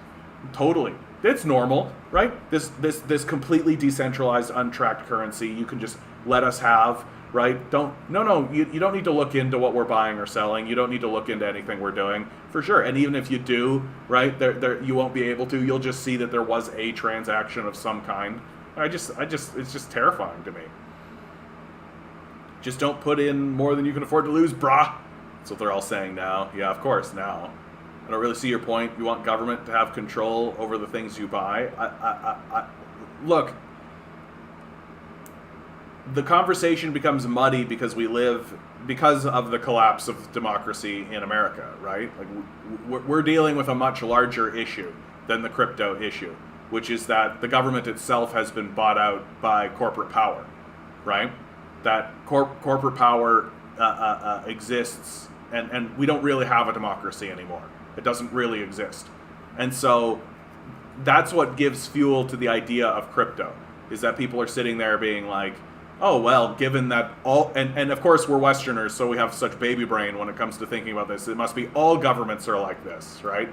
Every government that has ever existed and currently existed is the configuration of the government that we have, because we're the best and no one can do anything different than what we're doing, right? And there's this idea of government that, like, no, like we're obviously not existing in a democracy. We're obviously not, our government's not responding to us at all, doesn't give a fuck about us at all, outside of like, go vote every 4 years, who gives a fuck, right? And we're not going to actually, like, so within this configuration, people are standing there being like, yeah, a digital currency that doesn't respond to the bought out, corrupted, totally evil, banal, idiot-filled government sounds reasonable, but it isn't. It just isn't. Like, and it's and in the end, like, yeah, I do want government to be able to see, not, and the government does have control over things you buy. Right? The government does have control over things you buy. If they want to, they can just shut down. They can put tariffs on shit, and they do, right? They can just embargo stuff and ban shit. Governments do this all the time, right? Like, that's constant and classic. But if a government is responsive to the needs of the people, and if the government is actually listening to the people, then it's fine. Yeah, it's kind of moot anyways, because crypto's under their control anyway. Well, and basically what I'm being told, right, is that we have money, and there is a certain degree of accountability and a certain degree, like, we can see transactions through the money supply and all this kind of stuff. And so the billionaires have bought the system and all that kind of stuff. So basically what they're telling me is, we would rather you not be able to see what we buy. That's essentially the bottom line on this, right? And my position is, get fucked about that, right? No, we should at least see when you trade sex slaves with each other. We should at least see it. You should at least have to go to the IRS and be like, here's the receipts for the slaves that I bought, right? Like, so that we can at least go, oh, we should incarcerate you, and then not. Because that's, we don't do anything about billionaires. We never punish billionaires in this society, right? Hey, Watson, how you doing, bud? Good to see you. Like, I feel like the number one reason why people are so affronted by China in this society is because how dare they actually punish billionaires? They passed a law and then actually made billionaires follow that law. Authoritarian. Okay. Yeah, the rest of this is just breakdowns. This is a good article though, dude. I'm gonna hang on to this. This is good. Eric, how about you go ahead and put this in the resources section of the Discord? For those of you who are just listening, who have not joined in the Discord, we have a Discord server. If you donate even $1 to my Patreon, you can get into the Discord. You can see lots of activity, lots of things going on, people talking. We try to have fun with some memes from time to time, right? Videos and such, articles, and then of course resources, where we're trying to keep. If you want to see a really great documentary, Ukraine on Fire. This is Oliver Stone talking about the Ukraine issue. We actually do have access to the RT Television's Donbass War documentary, which is brilliant. Our own internal people, Enemy putting her own stuff on here. Really, really good stuff. Of course, State and Revolution, right? We're trying to build the counter-revolution, so please consider donating even $1 to the Patreon. Get into the Discord and continue. You'll see it, bud. It's on the left-hand side. It's right here. Resources. Got videos, articles, memes, resources. Just dump it in there, okay, bud? Because that's a really good article that has a lot of good information, and we should hang on to that kind of stuff. For sure. I'm trying to get better at that. You know, sometimes I find something that I'm like, this is really great, and then it vanishes into the ether. And so I'm trying to create a space where we have more access to like really good information. We don't need that. I think the rest of this is just going to be, I might actually read this one. Yeah, I'll read this one. And then I think the rest of it's just going to kind of be like headlining. Don Martin, the fall of Justin Trudeau has begun. Bum, bum, bum. The Justin Trudeau brand is in trouble. In 2015, fresh prince of politics with the celebrity hair and rock star aura is heading into a 2022 summer of inflation-driven Canadian discontent as a faded force of personality in need of an exit strategy.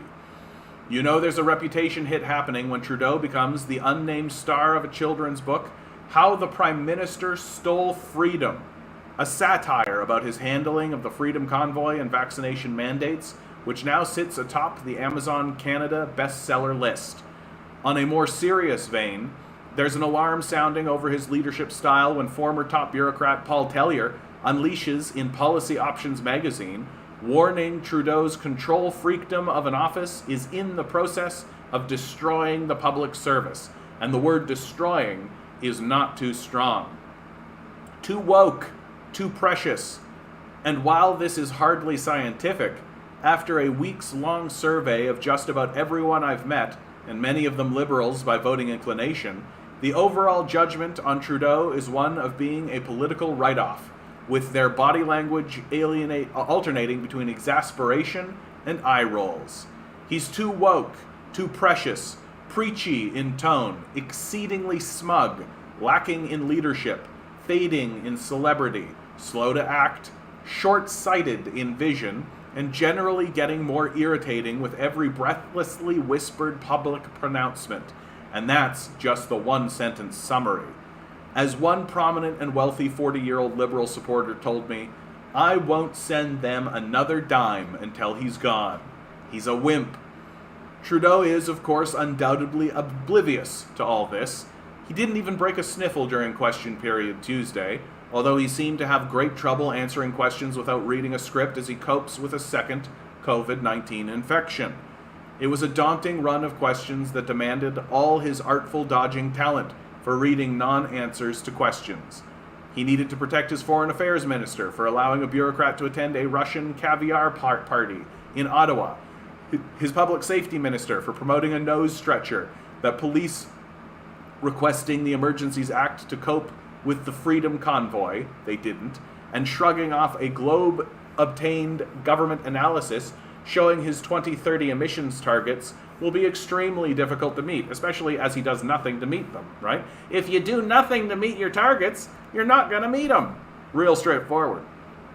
That's theatrical business as usual for Trudeau, but he's delivering performance hiccups far beyond the commons. Take the recently completed Summit of the Americas, where Trudeau's meeting with U.S. President Joe Biden pronounced jargon and rhetoric aplenty, but not a whisper of accomplishment to mend our so far unproductive relationship. While Trudeau is the so-called dean of the G7 in terms of political longevity, he didn't even try to convince Biden to reconsider the Axed Keystone Pipeline or thwart the Michigan government's threat to kill the Line 5 pipeline.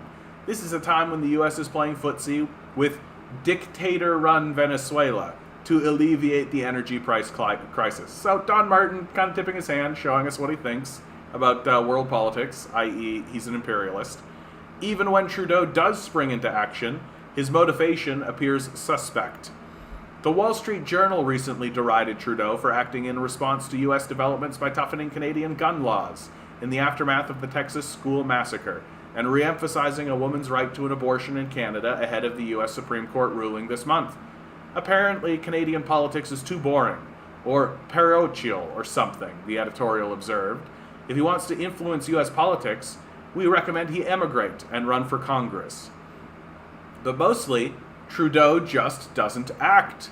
As Globe columnist Campbell Clark noted in taking aim at the Prime Minister's hesitancy to end vaccine mandates, a political inertia orbits the sloth-speed Liberal governments where, without a political impetus to do something, the default is to do nothing. Well said. Will Trudeau run for re-election? Many of Trudeau's talked-up commitments, be it targets for Afghan translator immigration, Ukrainian resettlement numbers, greenhouse gas emissions targets, Indigenous reconciliation moves, or even tree planting by the billions, are over-promises sent off for prolonged study to ultimately end up being under-delivered. A cagey political operative recently insisted to me that, having been involved in the Trudeau negotiations for a power-influencing deal with the NDP, she's convinced Trudeau is running for re-election to give the cement time to set, on his legacy? If so, his shaky display of true leadership should reward the Conservatives with a government mandate in the next election. But Trudeau has enjoyed plenty of luck in politics, so unless coronation-bound Conservative leadership candidate Pierre Poilievre pivots somewhat into mainstream thinking, the hard-right Conservatives should fall short of what's required to unseat Trudeau from a fourth mandate. Speaking of pivoting to a current sign of the Prime Minister's ailing status, his media party at 24 Sussex Drive returns Wednesday with Trudeau away in COVID isolation. I asked a colleague if the missing celebrity host would hinder press gallery attendance. Actually, I think it'll be much better without him.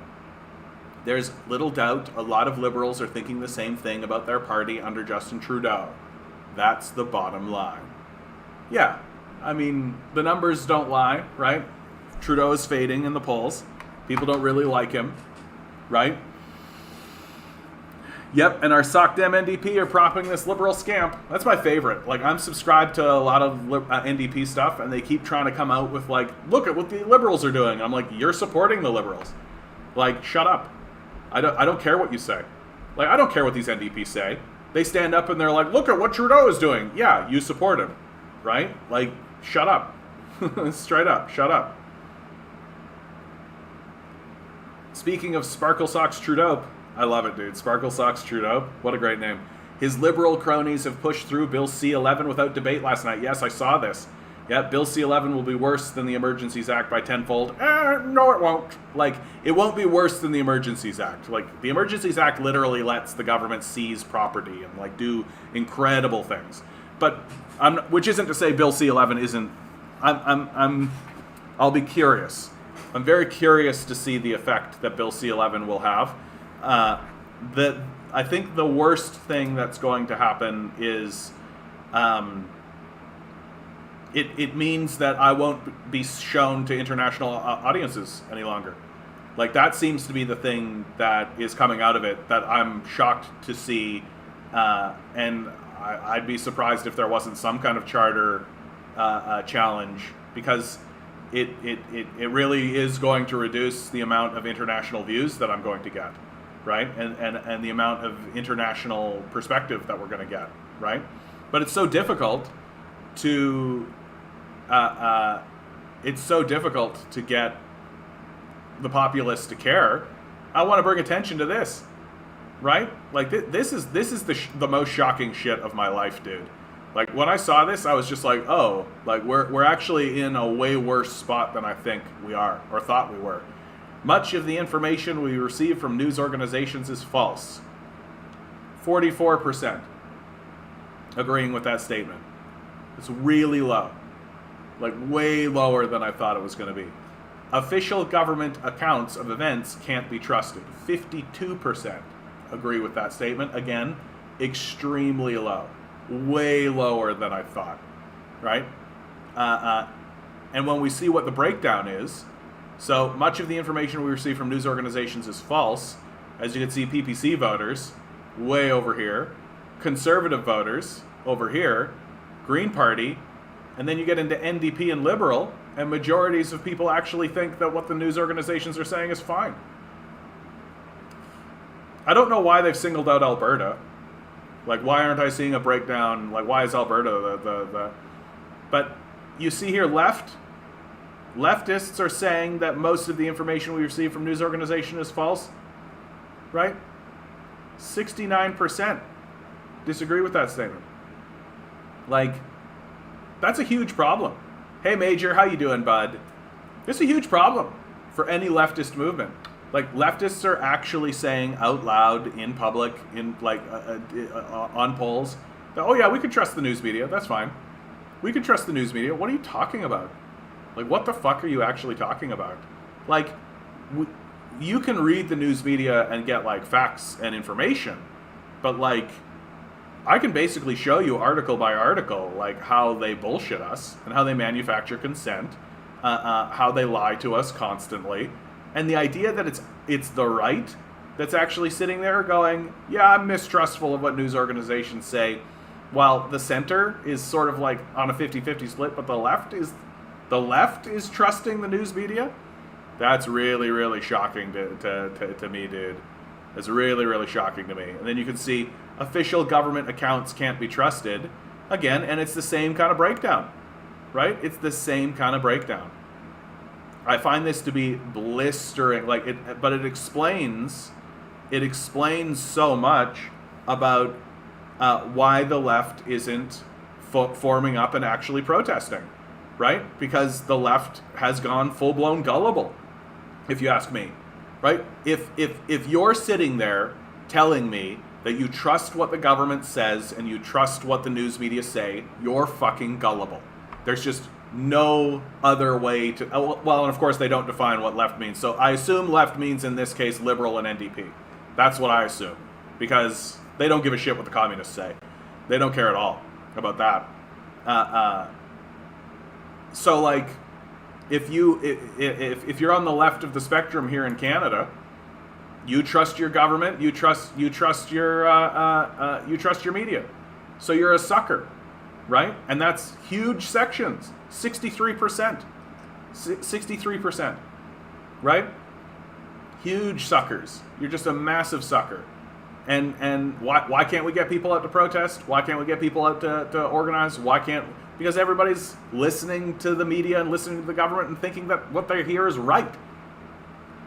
No wonder fucking things are going crazy. Like, no wonder. All these neoliberal politicians wear out their welcome eventually, but fortunately for the system, they're 100% interchangeable and bland. Always looking on the bright side onward. I appreciate that, bud. That's right. Don't forget, guys. We're going to get rid of this neoliberal, and we're going to replace him with another neoliberal. That's what we're up to. Singh got laughed out of the House of Commons last week when he complained about the Lib government isn't doing anything about billionaires living high on the hog while working people suffer. Yeah.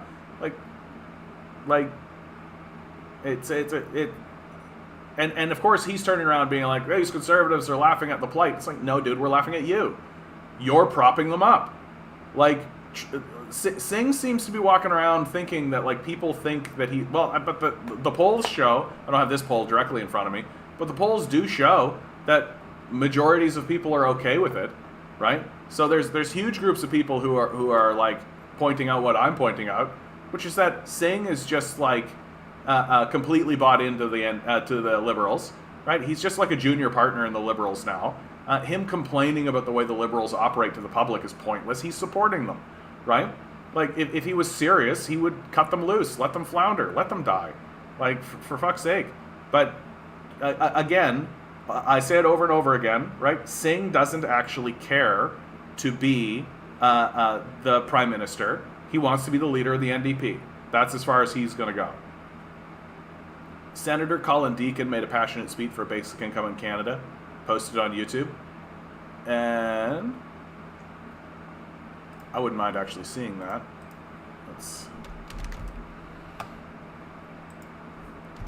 Senator Colin Deacon.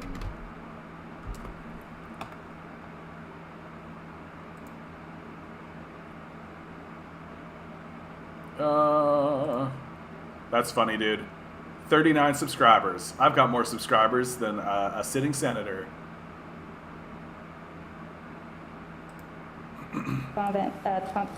On debate, Senator Deacon, Nova Scotia. Here, I'm gonna put this on. I'm gonna take a little bit of a break myself. One moment. I'm rising to speak in support of the principle of Bill S-233 and ask the Senate to have the courage to vote in favor of studying this bill. So let me start by reminding us of the fact that, contrary to the vast majority of the 10,000 plus emails that we've been received on S-233, it's not about controlling people's lives or arbitrarily cutting off access to cherished government programs.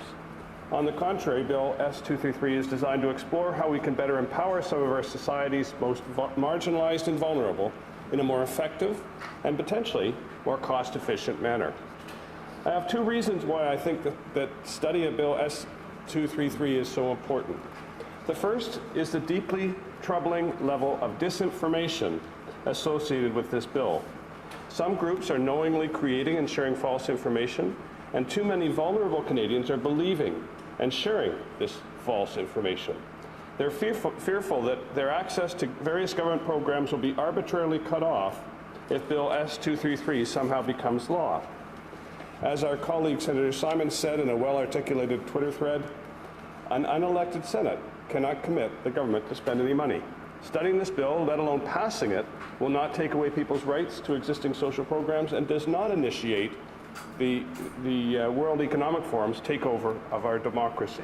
Rather, the bill proposes to look into how our social support programs and payments might be streamlined with the intention of improving delivery of such programs, particularly to vulnerable Canadians. I believe that the scourge of disinformation can only be countered with evidence and transparency, and that's something we can proudly say is reliably delivered through our Senate reports. The second reason I'd like us to study the Bill S233 is that I'm increasingly worried about Canada's addiction to creating and never reducing regulatory burden. Particularly, we have a concerning affinity for command and control regulations, regulations that maintain the status quo, limit innovation, and too often create economically unsustainable programs. In business terms, we call this red tape. But too often we forget that it is not just businesses that have to deal with Canada's OECD leading levels of regulatory burden. It is all of us, and it is also our country's most vulnerable. So that is why I think it's important for us to study Bill S233, to address the plague of disinformation head-on and to reduce regulatory burden and red tape. Interestingly, the desire to reduce regulatory complexities and red tape is what caused guaranteed annual income to be studied by a major policy conference for a national political party back in 1969. A fellow Nova Scotian tabled the idea of implementing a simple and effective guaranteed annual income and highlighted its promise of ending costly and inefficient rules-based income support programs that are weighed down by overlapping and often competing federal, provincial, and territorial authorities. So over 50 years ago, the principle of S233 was being discussed and debated at a national policy conference. The focus was on replacing the inefficient status quo with an income tax-based minimum income that would be available to all Canadians if and when their income fell below a predefined level. So who was that Nova Scotian, and what was his political party? It was the Honourable Robert Stanfield, leader of the Progressive Conservative Party of Canada. And the reality is, the idea behind Bill S233 is far from new, and might even represent one of the first times that Senator Pate has actually promoted Conservative Party policy. Actually, Senator Pate, I'm hoping that Senator Pett does not accuse you of plagiarism. More seriously, I want to see S233 go to committee so that the Senate can explore, identify, and better understand innovative approaches to addressing pervasive poverty. I believe Robert Stanfield's vision of our inefficient status quo being replaced with a more efficient system of helping Canadians if and when their income falls below a predefined level is a very powerful one indeed. Perhaps unfairly, but prove me wrong, I believe that our income support to vulnerable and marginalized Canadians is fraught with inefficiency, limitations, and constraints that severely limit how effectively we enable these Canadians to access the support needed to create success in their lives. In addition, this support exists at the always complex intersection of federal, provincial, and municipal jurisdictional authorities and the oft-competing departmental authorities within each level of government. It's a recipe for program gaps, overlaps, and administrative burden. Now, I'd like to quickly describe 4 stories that have shaped my support for the study of Bill S233 and have me believing in its promise. The first story is from my youth, retold to me more recently. The increasingly neglected plight of Ontario's seniors in the early 1970s resulted in a bit of shenanigans at the powerful Treasury, Economics and Intergovernmental Affairs Committee of the Ontario Legislature. At the time, newspapers were telling stories of seniors whose only source of affordable protein was cat food, because 35% of them over 65 in Ontario had incomes below the poverty line. My dad, who was an Ontario MPP at the time, found this to be reprehensible, as the vast majority were women, and they were the ones who had struggled through the Great Depression and then worked tirelessly to hold Canada's families, factories, and country together during World War II. Now, I had never heard about the shenanigans part of the story from my dad, but I did hear about it from retired Senator Hugh Segal about 3 years ago.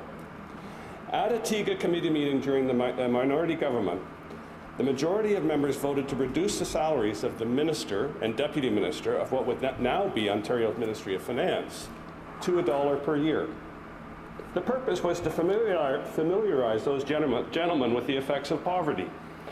Former Senator Siegel was working with Premier Bill Davis at the time and suddenly had a very worried group of MPPs arriving at the door of his office. Hugh's response was to learn more. The result was that within 6 weeks, the Ontario legislature unanimously passed a new guaranteed income supplement. What were the results? The supplement helped to reduce the poverty rate for those over 65 to under 5% of the population within 3 years. The second story I want to tell you is also discussed around our kitchen table when I was in my youth. It was Manitoba's Mincome program, which ran off in Manitoba from 1974 to 79. The focus was to empower versus control those living in poverty. It became highly politicized and was shut down, with all the data collected being locked away in the Winnipeg Regional Office of Canada's National Archives and Library. What were the results? Well, 25 years later, a health economist by the name of Dr. Evelyn Forget rediscovered the project and was able to analyze the data. Dr. Forget's analysis illuminated some successes of the project. Doffin's hospitalization rate for accidents, injuries, and mental health-related issues dropped by 8.5% for those who received basic income. School performance for children in the town improved, with a surge in enrollment rates for grade 12 students. But because Dr. Forget's analysis focused mainly on health outcomes of basic income, there was not sufficient data to assess the causal relationship between basic income and other social or economic outcomes. The third story that I want to tell you is also from the prairies. It's a powerful social innovation called Housing First, developed and refined in the courageous and caring prairie town of Medicine Hat. In 2015, Medicine Hat became the first community in Canada to end chronic homelessness, meaning that no more than 3 people were chronically homeless for more than 3 months. Housing First worked because it identified individual and structural risk factors of homelessness, such as chronic health issues, disabilities, addictions, and abuse, and centered programming on reducing these risks, as well as providing opportunities to build social relationships, earn adequate income, and gain access to affordable housing. What were the results? Between 2009 and 2014, the amount of time participants spent in jail reduced by 67%. The number of days spent in hospital reduced by 32%. But some questions remain. For instance, it's unknown what the total net cost savings of the Housing First initiative in Medicine Hat are over the period it has been active, which existing programs were eliminated, and others that may have been made redundant as a result of it. The last and fourth story I want to tell you is about a more recent experiment, the Ontario Basic Income Pilot Project. It was commissioned as part of a larger poverty reduction strategy following recommendations from retired Senator Siegel. When asking the government to consider implementing a pilot, Siegel reflected on what a pilot should and shouldn't do. I'd like to quote him: "A pilot project must begin with an understanding of the costs of poverty, not only in present welfare and disability payments, but also in terms of added pressures on our healthcare system, on the economy as a whole, through the impacts on economic productivity and existing government revenues." Senator Pate reviewed the interim results of this program when she introduced S233, so I will not repeat them, despite their merit. Suffice to say, I still find it very sad that former Senator Siegel's lifelong efforts to have a well-controlled study in GBI were cut short in Ontario in such an abrupt manner. In closing, for me, Bill S233 is about reducing red tape for those who require society's support because they've not been able to get their feet under them, be it through their own choices or circumstances beyond their control. I've said too often, accessing support is highly complex and not unnecessarily restrictive. I hazard a guess that there likely aren't many of us who would have the patience to navigate the current system. Many like to think that's a good thing, I expect, because it's a deterrent. But I don't agree. Why? Because I believe it's possible for us to have a system that empowers versus controls those who need it most. For those who are already struggling to cope, why would we ever think that imposing administrative complexities would help them turn their lives around? I also believe that administrative burden is the enemy of productivity. Moreover, due to my Scottish heritage, choosing to maintain an inefficient and less effective system causes me to have an allergic reaction. Canada's moribund productivity growth continues to worsen because we do not innovate in everything we do. Canadians are hardworking, innovative, determined, But too many of our public services are constrained by a legacy of habit, not evidence of effectiveness. The OECD now predicts that Canada will have the worst performing economy through 2060. I'm not willing to lay this at the feet of any single political party or level of government. I believe it's due to a culture that is not committed to innovating in everything we do. We've got to stop tolerating the sentence, but that's not how we do it. Let's have the courage to innovate. Yes, innovation and change bring risk, but they also bring the evidence of what to do and what not to do. Colleagues, let's send Bill S233 to committee and ask the committee to focus on how the federal government might work with one willing province or territory to complete a well-documented study of the principle underlying Bill S233. Let's not just look at the costs, but at all the programs and services across all levels of government that might be replaced or eliminated, and the savings it might enable and the opportunities it might create. If we value the prosperity of our grandchildren, we must embrace change. We must embrace innovation. We must eliminate unnecessary rules and red tape and focus our attention firmly on the intended result. If not as it relates to supporting the most vulnerable in our society, then where? Thank you, colleagues. Yeah, I mean, Watson doing his due diligence, I think quite correctly, pointing out Deacon's a conservative, right? He believes in the power of entrepreneurship, market-based solutions, unlocking social benefits and economic prosperity for all Canadians. You said another thing earlier here. A former CEO of 2 companies telling us about the wonderfulness of UBI. Yeah, understand the class implications, certainly. And I think it's the best critique I have ever heard of the basic income is the communist critique, which is that it's a reform of capital, right? It doesn't actually give workers control of the means of production. It doesn't actually create a stronger, more in control workforce, right? It doesn't actually do these things, and it could be argued that it actually will continue this process of defanging unions and defanging workforce initiatives and things like this, which is what communism and socialism are mainly considered about, right? And so we have to accept, but I think there's, on the other side of it, we can accept that a basic income is a reform of capital, but at the same time, I look at it and I say, is the populace ready for something bigger? Is the populace ready for a stronger initiative, a bigger push against capital? And the answer is no, right? The answer is no. The populace is not ready for a communist revolution. The populace is not ready for workers seizing the means of production. The communists are not ready. The populace is not ready for these things. So they may accept this reform, and I appreciate that the conservative position of it really, and he stated it simply, it's mainly about eliminating red tape. It's mainly about getting people the help that they need for whatever reason, right, as swiftly as possible without administrative burden, while simultaneously maintaining the system of capital we have right now, right?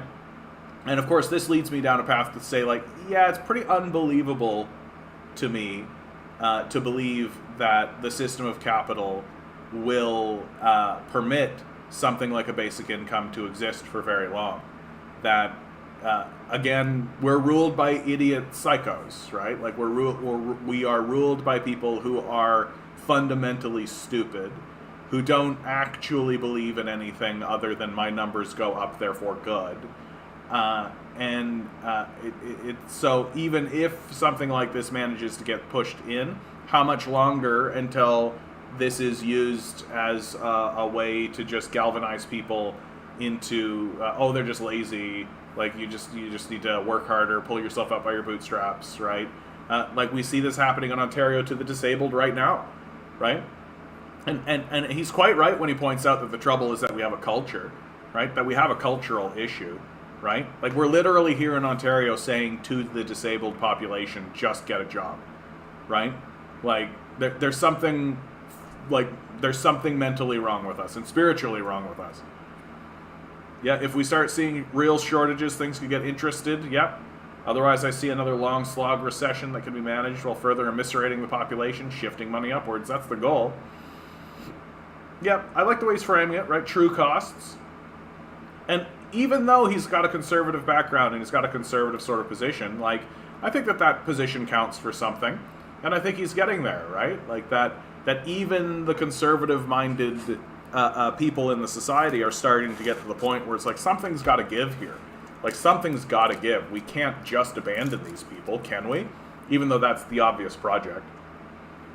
Yeah, here's a good way of saying it, Watson. It's a bribe by the ruling class to maintain the class relations in decaying capitalism. It's a form of reformism, exactly. Culture needs to change, yeah.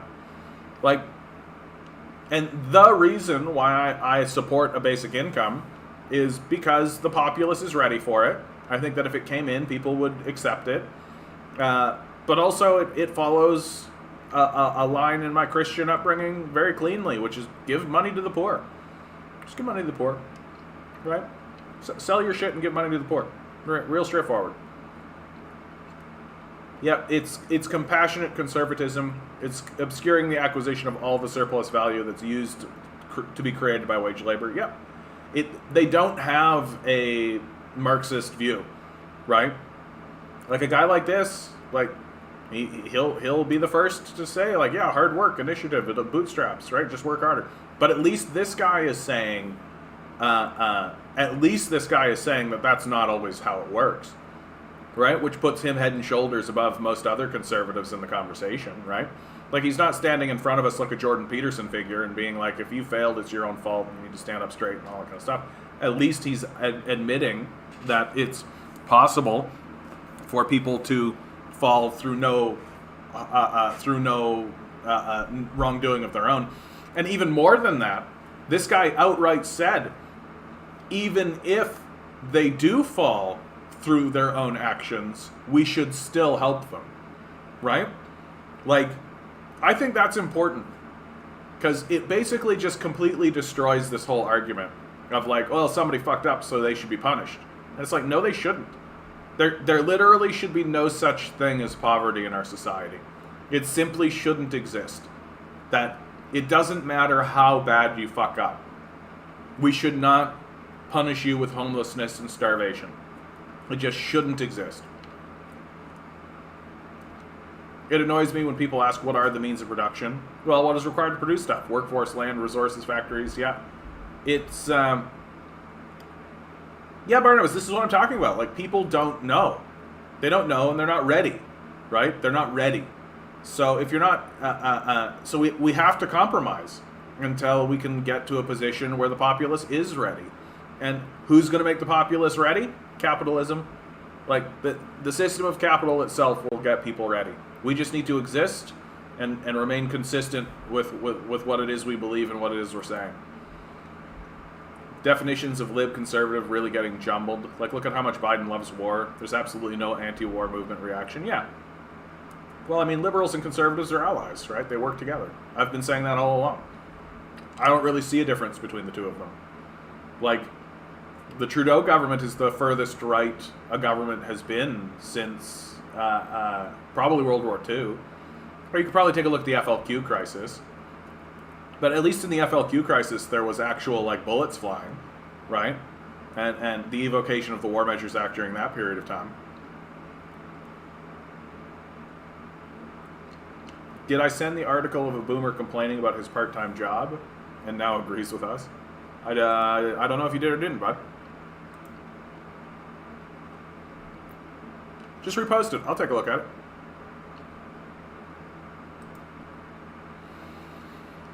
Good to see this is happening in the Senate.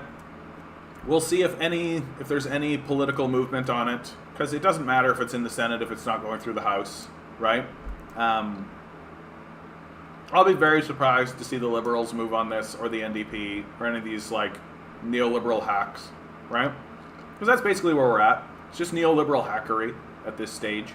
And just absolute losers like Pierre Poilievre can seize the popular energy of the day that's being generated by these loser NDP and liberals abandoning the populace, right? It's how it works. And so we're likely going to see an upswell. Yep, smirking liberals will vote down S233 down flat, of course, right? They're just total losers. Anybody who thinks these guys are your friends, I'm just like, what has convinced you of this? It's unbelievable. So, moving on. Important to point out, right? We're not Putin simps around here. We can have a position on the Ukrainian war, but Putin's number one critic disappears from prison colony, right? Jailed Kremlin critic Alexei Navalny has been transferred out of his prison colony to an unknown location, an aide has said.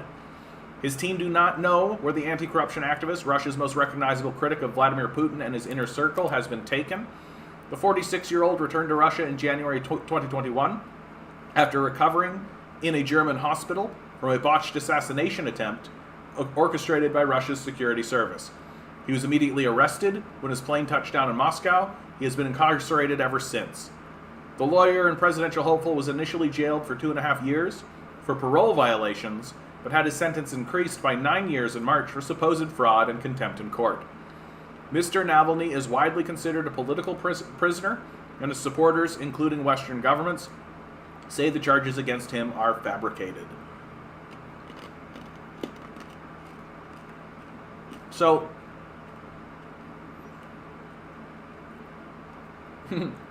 people keep trying to go live with me at the same time on TikTok. I don't know what that even means.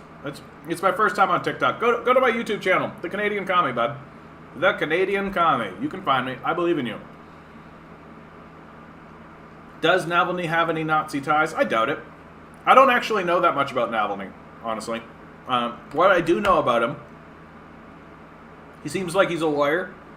I tend to agree, with what Watson has said here, right? That Navalny's likely a Western plant, but Putin is also an oligarchic thug, right? Closer to a mafia don than anything else. Yeah, I tend to be a little bit softer on Putin than that, but like it's not like he was put into power by the same system that gave us Yeltsin and Gorbachev, all these guys, and. When Putin ascends, he ascends with kind of a blessing from the West, which is why it's so weird that the West did everything it could to alienate him. And like, I kind of look at, but there's good Nazis and bad Nazis. Yeah, thanks, Onward. Thanks for keeping it light around here, bud. Yeah, zero accountability in the media run by the rich owners for sure. I do tend to look at this and think like, this story sort of reveals the dark underbelly of Putin. Like, I tend to agree with, I think that the story that's coming out about the West, right, about Navalny is probably accurate. And I think the way Putin is treating him is probably accurate, right? So I bring it up because I think it's important for us. I have been, in my critique of the Ukraine war, or my commentary surrounding the Ukraine war, somewhat pro-Putin in my criticism, but I really bring this up because I want to show, like, shittiness is shittiness, and I think this is Putin being shitty. Straight up. Like, again, like, I feel like if you were to critique... Like, I don't think Putin has an ideology, I think maybe is the bottom line on it. I think he's primarily just an opportunist who views himself as a Russian. Right? He's just like, I want to do well by the Russian people and the Russian citizens, and I have to respond to the Russian demands and all this kind of stuff. But I do think he's mainly an opportunist, which is why I think it's so astounding that he even committed to the Ukrainian war. Right? That kind of shows you the amount of pressure that he was actually experiencing. Because I think if it was probably up to him and him alone, he wouldn't have done it. Blinken is upset because they threw Juan Guaido out of a restaurant in Venezuela. Yeah, nobody cares about Juan Guaido anymore. Like, he's a pointless figure now, right? He no longer matters.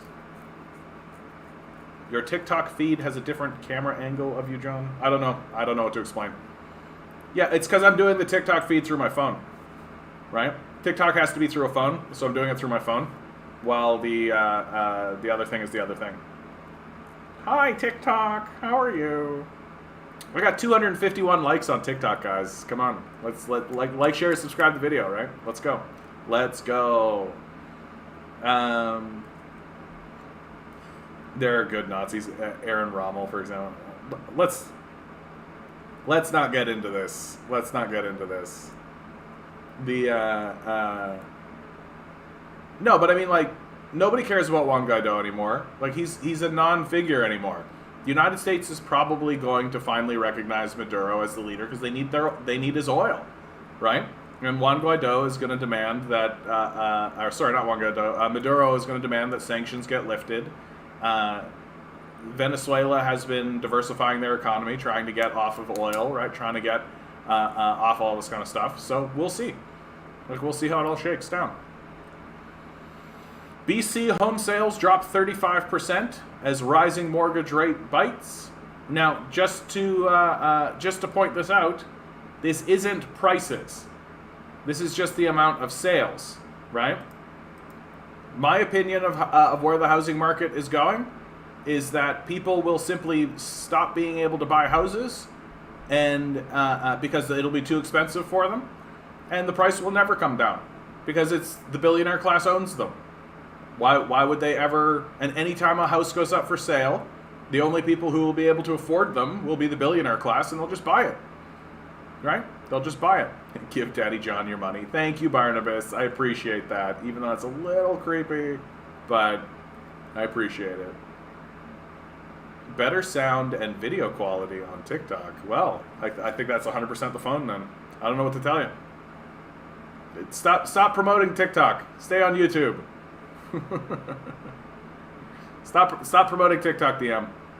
I don't need people checking out a TikTok if they're already here on YouTube. China reduced air pollution in 7 years as much as it did as the US did in 3 decades, right? Here's a spicy question. Is Western-backed funding and assistance always bad in non-Western government matters? Is Western-backed funding and assistance always bad in non-Western government matters? I think so. I mean, at this stage in the game, it has to be, by definition, right? Because it's not like the West is just going in and being like, trade, and let's just do trade, and let's talk to each other as equals, right, on equal footing with one another, and just do, like, yeah, just trade and love and peace and all this kind of stuff. Like, the first thing the West does is it funds far-right groups, militia groups that exist in the region, right? It basically kicks down the door, throws in the bombs, right? Shock and awe, takes the place over through military force, usually commits a coup, seizes control of the resource base, and just starts stealing. Like, that's how the United States communicates with the rest of the world. Like, there's example after example of this. So the idea that there is such a thing as Western-backed funding and assistance that is separate from this interaction, it just doesn't exist, right? Every United States interaction begins with kicking in the door, shooting a bunch of people, and stealing their resources. And so if behind that comes some kind of corporate entity that, like, buys up shit or whatever, and then tries to say, oh yeah, we did everything peacefully, like, no you didn't. Like, everything that the West does on the world stage is through the barrel of a gun, right? It's always through the barrel of a gun. It's always through imperialism 100% of the time. So there's just no such thing as, and this is why when China opened up its market to foreigners, people were like, that's it, that's the end of China, that's the end of the communist movement, right? Because they just assumed that the United States would roll in and start blowing the place up, right? But they didn't. Yeah.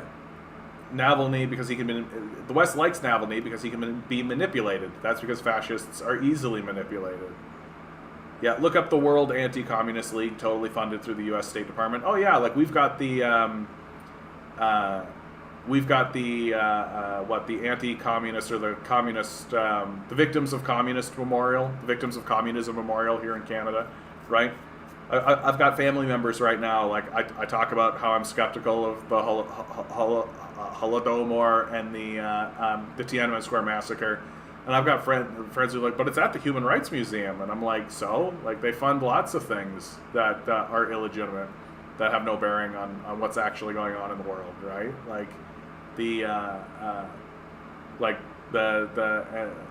take a look at the Victims of Communist Memorial. It's basically just Nazis. People who die in like natural events, like earthquakes and shit. They're like victims of communism, died in an earthquake. You're like, bro, like, how's that a victim of communism, right? Meanwhile, the Nazis kill like 27 million people in Russia. Oh, where's the memorial for that? No, we're not going to get a memorial for that. Oh, okay, weird, kind of weird. China reduced air pollution in 7 years, as much as U.S. did in 3 decades. Once again, China showing the way to move forward, right? Make a plan, do a deal, right? Get a thing, right? Yeah, tectonic plates shifting, communism. I'm just going to run through and do some quick. Oh yeah, in Sweden, the Communist Party was denied the right to use its name in elections. Yeah, anti-communism wherever you go, right? Wherever you go. Oh yeah, this is a little thing I found, a little meme. The process of Soviet democracy. Most of us are taught from a young age that the Union of Soviet Socialist Republics, USSR, was an undemocratic government which ruled the people from above with an iron fist. However, this portrayal has absolutely no bearing on the reality of the Soviet political system. In fact, the Soviet Union practiced a fascinating form of bottom-up democracy that emphasized accountability and representation of working people, mixing direct workplace democracy with local and national governments. Step 1. Organize a local council. In the Soviet Union, the basic building block of democracy was the Soviet Council. Soviets could be made up from workers at a job, neighbors in a district, soldiers in a barracks, and many other forms. Soviets create small executive committees to manage day-to-day affairs. 2. Elect your local delegate. Your Soviet elects a representative from among your ranks to represent you through direct and secret ballot. If constituents are not satisfied with how their delegates represent them, they can be recalled by their voters at any time, and a new vote is held. 3. Your delegate is sent to regional councils. Delegates are sent to regional councils where they discuss issues important to their local constituents. When these representatives vote, they are mandated to vote as instructed by the people who elect them. 4. Regional councils elect national representatives. Your local councils gather at plenary assemblies where they propose legislation and manage public projects. They elect delegates to represent them at higher level councils covering a larger area. These delegates also have a mandate to vote according to the demands of their constituents in the lower level councils. 5. Elections continue up to the National Assembly. The Supreme Soviet is the highest legislative decision-making body in which representatives propose legislation and vote on national level issues. While capitalist governments act in the interests of big business and leave the rest of us to fend for scraps, the Soviet Union was the first government in history designed from the ground up to be ruled by the working class themselves. In the Soviet Union, there were no corporate lobbyists, no special interest groups, no bosses who could abuse and fire their workers with impunity. Soviet democracy was democracy by and for the working class, extended to all areas of society. Despite being beset on by sides by hostile powers, weathering the brunt of world wars, civil war, invasion, blockade, and sabotage, the Soviet Union became the first in the world to grant universal suffrage to women, as well as providing universal health care, housing, childcare, and guaranteed employment. It went from an impoverished, backward, feudal system to sending the first man to space in 44 years. It showed us a glimpse of what can be done when the working class, the movers and creators of world history, are able to work for the good of society rather than the wealth of a tiny few. Yeah, I just wanted to, you know what, I'm even going to put that. Memes.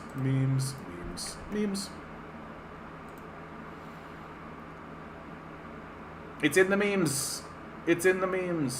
And of course, just through the reading of it, I'm a little bit like, yeah, like it makes a little bit of sense why this system could get corrupted, right? Like once you kind of get up to this upper echelon level, right? There is a bit of, I do think there is such a thing as like career politicians, right? People who can become kind of entrenched in the system. And then, of course, through the neoliberal period, they go ahead and mess the entire thing up, don't they? So, I just wanted to share that with you guys. What a dictatorship! Yeah, exactly, right? And like, Stalin was running a bureaucratic dictatorship. Like, what the fuck is that even? Like, I don't even understand what that means. Like a bureaucratic dictatorship. Like he convinced people to vote for him. Is that what you mean? More than half of Canadians say they won't buy a fully electric vehicle. Won't read the whole article, but like, I mean, I'm more or less of the like, we aren't going to buy electric vehicles en masse like this. Like we're just not going to be able to do that. You know, this idea that we're going to be able to buy a fully electric vehicle, it feels. It very much feels like we're living in a dream world, you know? And it's, like, it takes 15 times the amount of copper to make an electric vehicle. The lithium deposits that are required for electric vehicles are very difficult to get. There's not that much of it as well. I just don't think, and given how wasteful we are as a species, like, we're not going to be making these cars to last forever.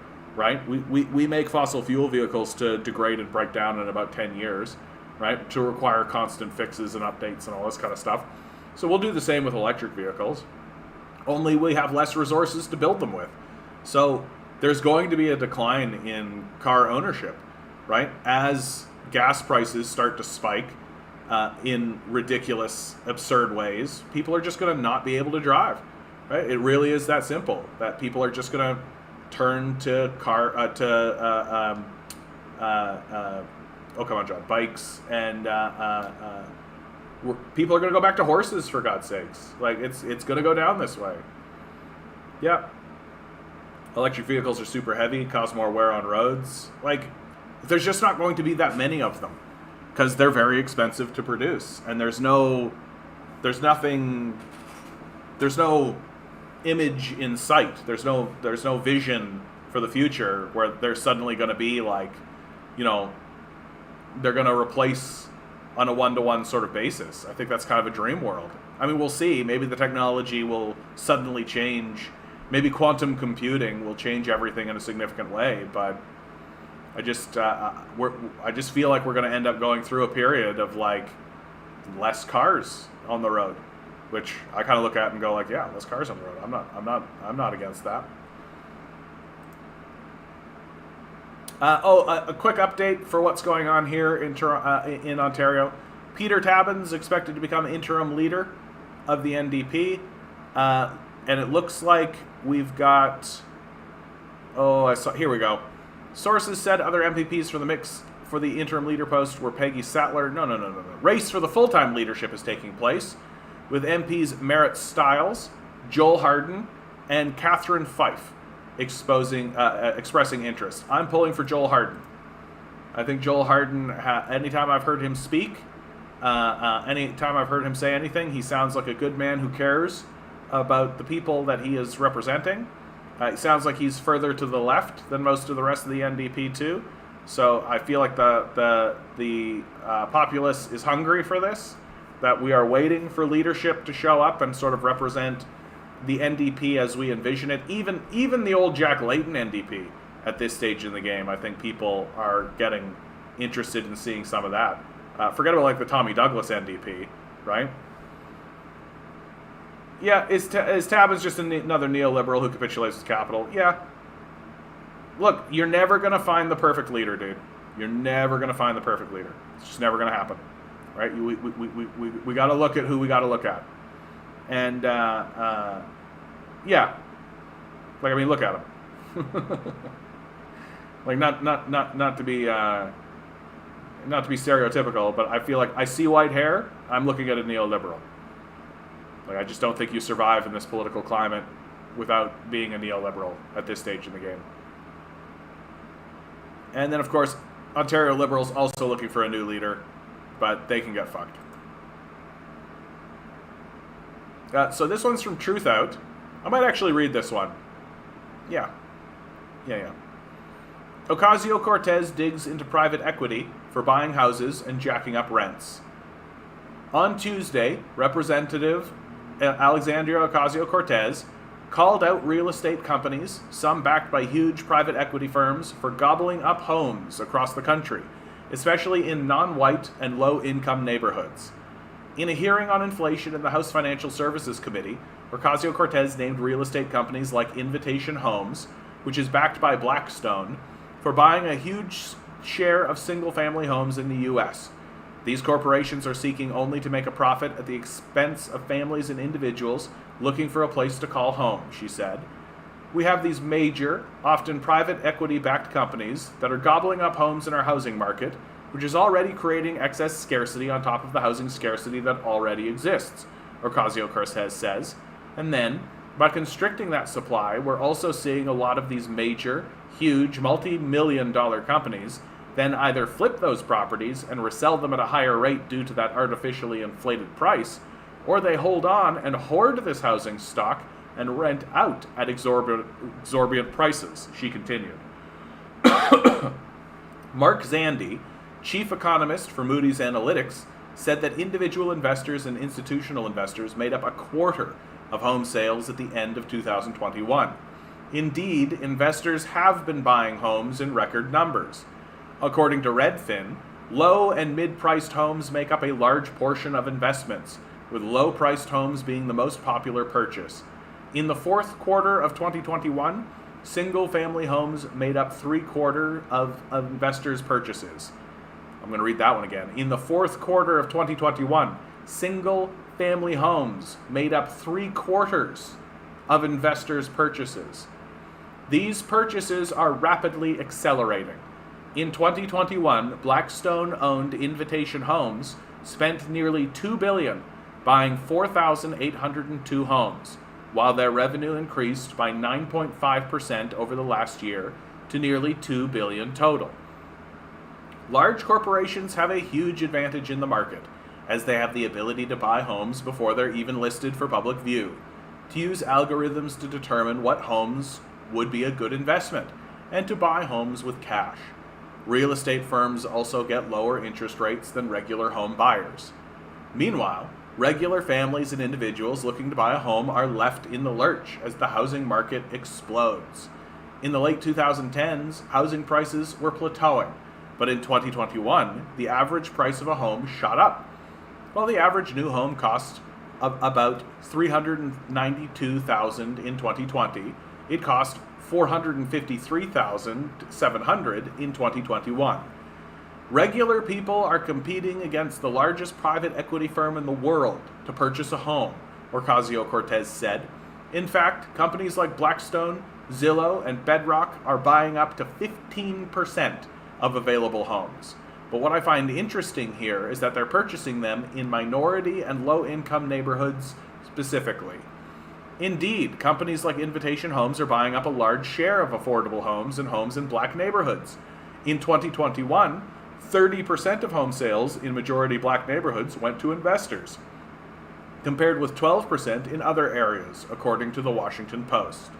Meanwhile, people with no choice but to rent are facing landlords who are squeezing tenants for more money. In New York City, for instance, landlords are raising rents by up to 70%. Forcing tenants to move and seek cheaper housing. This is the market that we have created for housing in America. Right now, 6 million renter households are currently behind on rent, which is twice the amount of people who were behind rent pre-pandemic. Demond Drummer, managing director at PolicyLink, said in the hearing. The majority of people behind on rent are people of color, Drummer pointed out. In 2021 alone, rents increased by 10% in 149 metropolitan areas. What we're seeing around the country is a failure of policy and law to address the acute shortage of housing, Drummer said.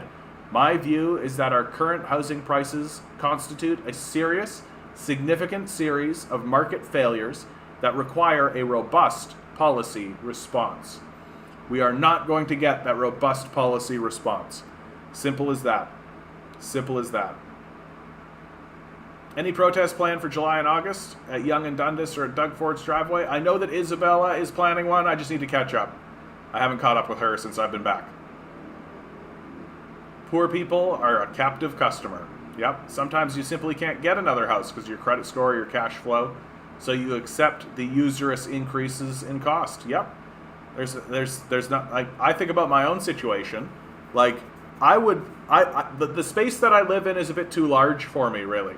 Like, this is a good space for a couple, right? Like, when I was with my my partner, we were quite comfortable in this space together. But just by yourself, the space is quite large, and so I started looking around for a bachelor, because I think a bachelor would be better for my situation. And it turns out, like, I would have to increase my rent by like $600 and move to a way worse neighborhood. That's how bad the rent has gotten. That's how ridiculous things have gotten, right? So it's just absolutely absurd what's going on in the housing market. He was trying to cool the planet. She was growing the forests.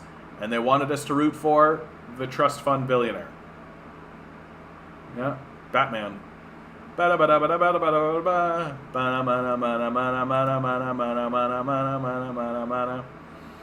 Trump might have to be prosecuted to save American democracy, an expert on authoritarianism argues.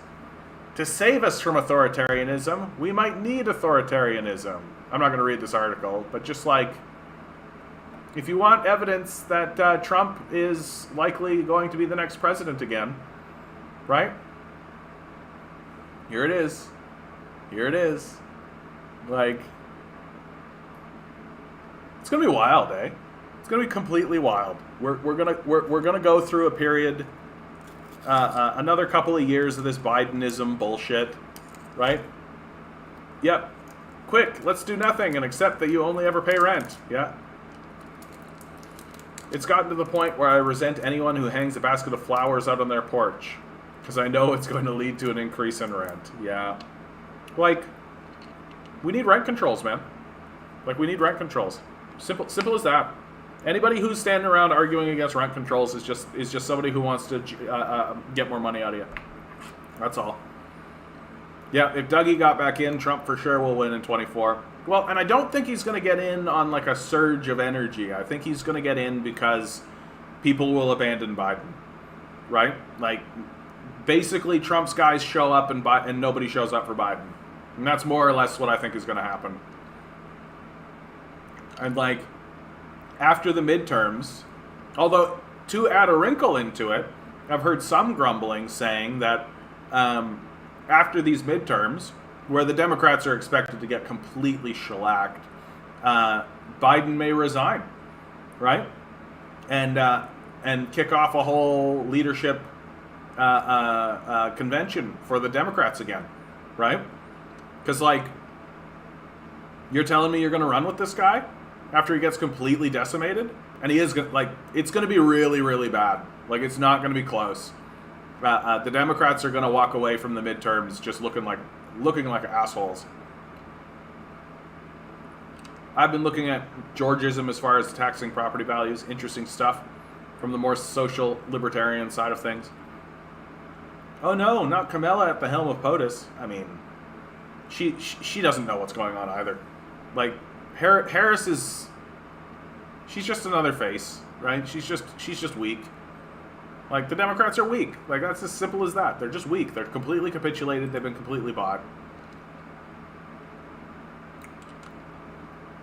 Oh, here's one I might actually read. This is Ralph Nader. I didn't realize this was Nader. Time for a taxpayer revolt against rich corporate welfarists. It's time for an unusual but long overdue revolt by the 150 million tax-withheld taxpayers. I'm not speaking of rates of taxation that the rich and corporations largely avoid because of the gigantic tax escapes, which they grease through Congress. Today, I'm hoping to get your dander up by showing how corporatists, politicians, make you pay for big corporations to come to their corporate welfare-friendly state and make profits. You've been required to subsidize these companies for them and make a profit, and you get nothing in return. Silent partners pouring money indirectly to big-name corporations. They misleadingly call these subsidies incentives, but they are really coerced entitlements. Before getting into these recent tax breaks, a little history is needed to show that once upon a time, giveaways to these self-styled capitalists were not so easy. In 1971, the Lockheed Corporation was not doing so well, so its corporate lawyers went to Congress to ask for a $250 million loan guarantee so that banks would lend the company money and have no risk because of Uncle Sam's backing. The proposal created an uproar in Capitol Hill. Hearings were held. An extensive debate on the House and Senate floor dissected all sides of this controversial, hitherto unheard of special privilege. There was extensive coverage in the press. The bill eventually passed, but not without a strong fight and amendments by its opponents. Fast forward to today, where $250 million is chump change. Do you have any idea of the sum total of outstanding loan guarantees for private businesses passed or authorized by Congress? You don't? Well, neither do any members of Congress. The data is not collected, though I guess it is over $1 trillion, including big chunks for unfinished or suspended nuclear power plants. Government-guaranteed capitalism. Congress hasn't even compiled data on how many of these loan guarantees have been called in by failing or mismanaged corporations. Besides loan guarantees, there are a blizzard of other forms of corporate welfare at the federal, state, and local levels. There are property tax abatements, direct cash subsidies, as was extended to grossly mismanaged General Motors after it went bankrupt to get rid of its creditors and its wrongful injury lawsuits. There are federal taxpayer-paid research and development programs, such as new government medicine research given free to big pharma to sell without price restraints, and pioneering R&D to breakthrough research for the computer, aerospace, biotech, nanotech, and agribusiness industries, to name a few recipients of government giveaways. Bear in mind that these handouts and bailouts rarely come without any payback conditions. The rare instances are when the Fed takes stock in companies they rescue. This partial reciprocity occurred in the form of stock from the GM and Chrysler bailout of 2008. When the Treasury Department eventually sold this stock, the revenue did not come close to paying for the bailout. Now, handouts, bailouts, and other subsidies are given to companies as a matter of mindless routine. New York City Mayor Eric Adams announced the other day that he was going to give the newly approved marijuana retailers about $4 million to help them get started. Hey, delicatessens, fresh fruits, and vegetable markets, why not get in line? If there's tax money for getting people high, surely Mayor Adams should have some of your taxpayer cash to advance nutritional highs, especially for people in need. However, it was up to Kathy Hochul, the unelected governor of New York, lieutenant governor, she succeeded the resigned Andrew Cuomo last year, to raise the corporate tax break competition to unheard of jackpot levels. The $10 billion tax break for chip makers to locate in New York State instead of any other state was so brazen that the governor resorted to secrecy and legislative darkness. As reported in the Albany Times-Union, with no prior public exposure, her bill was passed without any public hearing by the state Senate on the final days of its legislative session. The state assembly whisked it through, also without hearings, at 8 a.m. on its last day, following 20 continuous hours of voting before adjourning. The newspaper took note of sleep-deprived lawmakers who were enduring the grueling schedule. Republicans went along in both chambers. John Caney, executive director of reInvent Albany, told the Times Union, "This is like the ugliest of Albany. In this type of fog, the governor's office can misinform the legislature and do it all at the last second." There is no reinventing the governor. Marinated in avalanches of corporate campaign money for her election bid this November, Hochul is addicted to heavily obligating taxpayers for years, without their knowledge or the informed open consent of their state representatives. This last point was raised by dissenting state senator Liz Krueger, who should be the state's governor.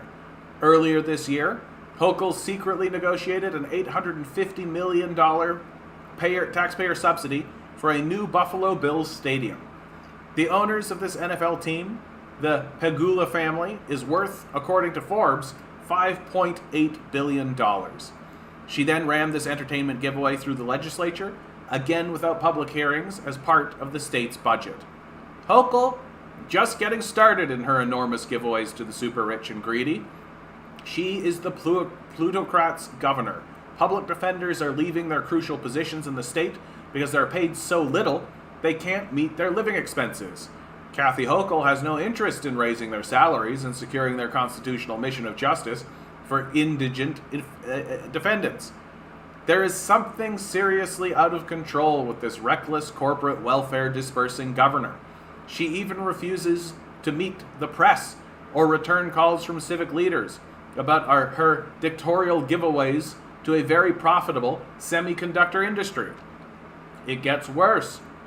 Every day since 1982, according to corporate tax expert and reform advocate Jim Henry, the state is refunding electronically about $40 million every day collected from the financial transaction taxes on Wall Street trades in stock, derivatives, and bonds. This is a minuscule sales tax, a fraction of 1%, in a state where consumers pay 8% sales tax on their purchases of essential goods. With New York City's budget shaky and the state budget relying heavily on a one-time burst of federal monies, Hochul is refusing requests by numerous informed state legislatures, such as Assemblyman Phil Steck, to simply keep the daily collected transaction tax.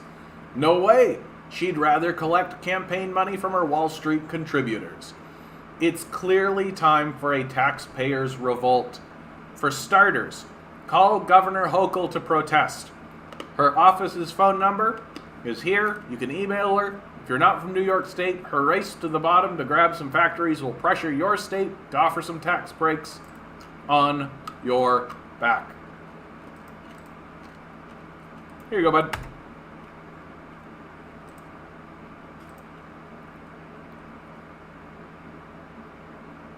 Yep. I have a solution. Let's just simply give people homes, abolish landlords. What?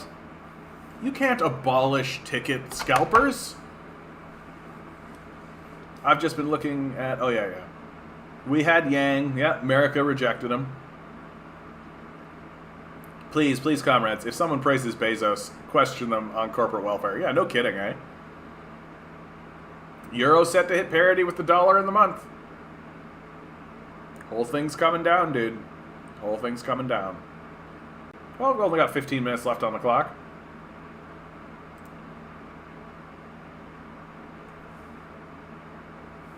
After months of denial, U.S. admits to running Ukraine biolabs. Wah, wah, wah, wah. The biolab story is a really fascinating one, dude, because it was one that for the longest time I was like, no, I'm not going to commit to this. I'm not committing to this biolab story, dude. The biolab story seems too kooky, a little too out there. Like, there's all kinds of reasons to not buy into this idea that America is running biolabs. Seems a bit too far flung. Here they are. Washington has been urged to come clean over its biolab program in Ukraine after the Department of Defense admitted its existence. The Pentagon said on Thursday that it has operated 46 biolabs in Ukraine, handling dangerous pathogens, after previously dismissing the charges as Russian propaganda. China has joined the calls for the United States to explain the role and capacity of the laboratories following the Pentagon's stunning reversal after months of denial. In March, leaked papers appeared to suggest that its operations in Ukraine were sensitive, while Kiev was reportedly blocked from public disclosure about the program. Do I still have this article about the biolab? Oh, are you talking about the older one? I don't know which one you're talking about, Eric, sorry. According to a document signed between the two nations, Ukraine is obliged to transfer the dangerous pathogens to the U.S. Department of Defense for biological research. Those who raised concerns over the presence of the biolabs have been dismissed as conspiracy theorists and accused of regurgitating Russian disinformation. That's the reason why I didn't move on this story for the longest time, because I was like, I need something concrete. And now we're starting to see something concrete. But comments made by U.S. Deputy Secretary of State Victoria Nuland in March prompted further suspicions when she appeared to confirm the biological program, saying she feared the labs would fall into Russian hands. China's Foreign Ministry spokesman Zhao Lijian said on Friday that the U.S. must explain its activities and called on it to stop single-handedly opposing the establishment of a verification mechanism for biological weapons convention. As I stressed time and again, the U.S. conducts more biomilitary activities than any other country in the world. Moreover, the U.S. is the only country opposing the establishment of a verification mechanism for the BWC. The international community has long had concerns over this.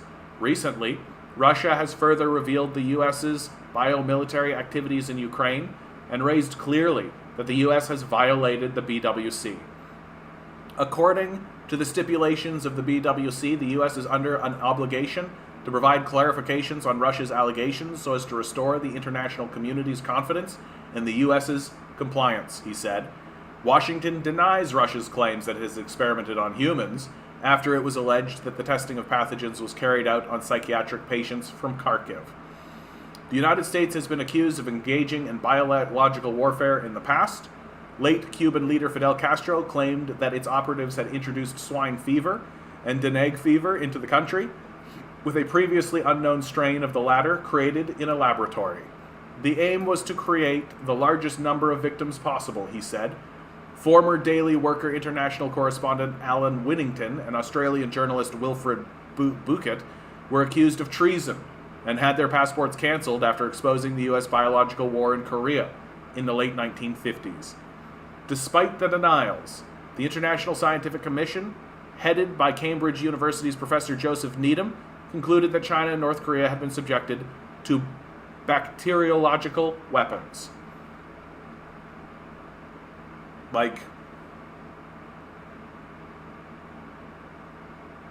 Oh yes, do I still have that article? I may. I'll look around for it. That was a very convincing article.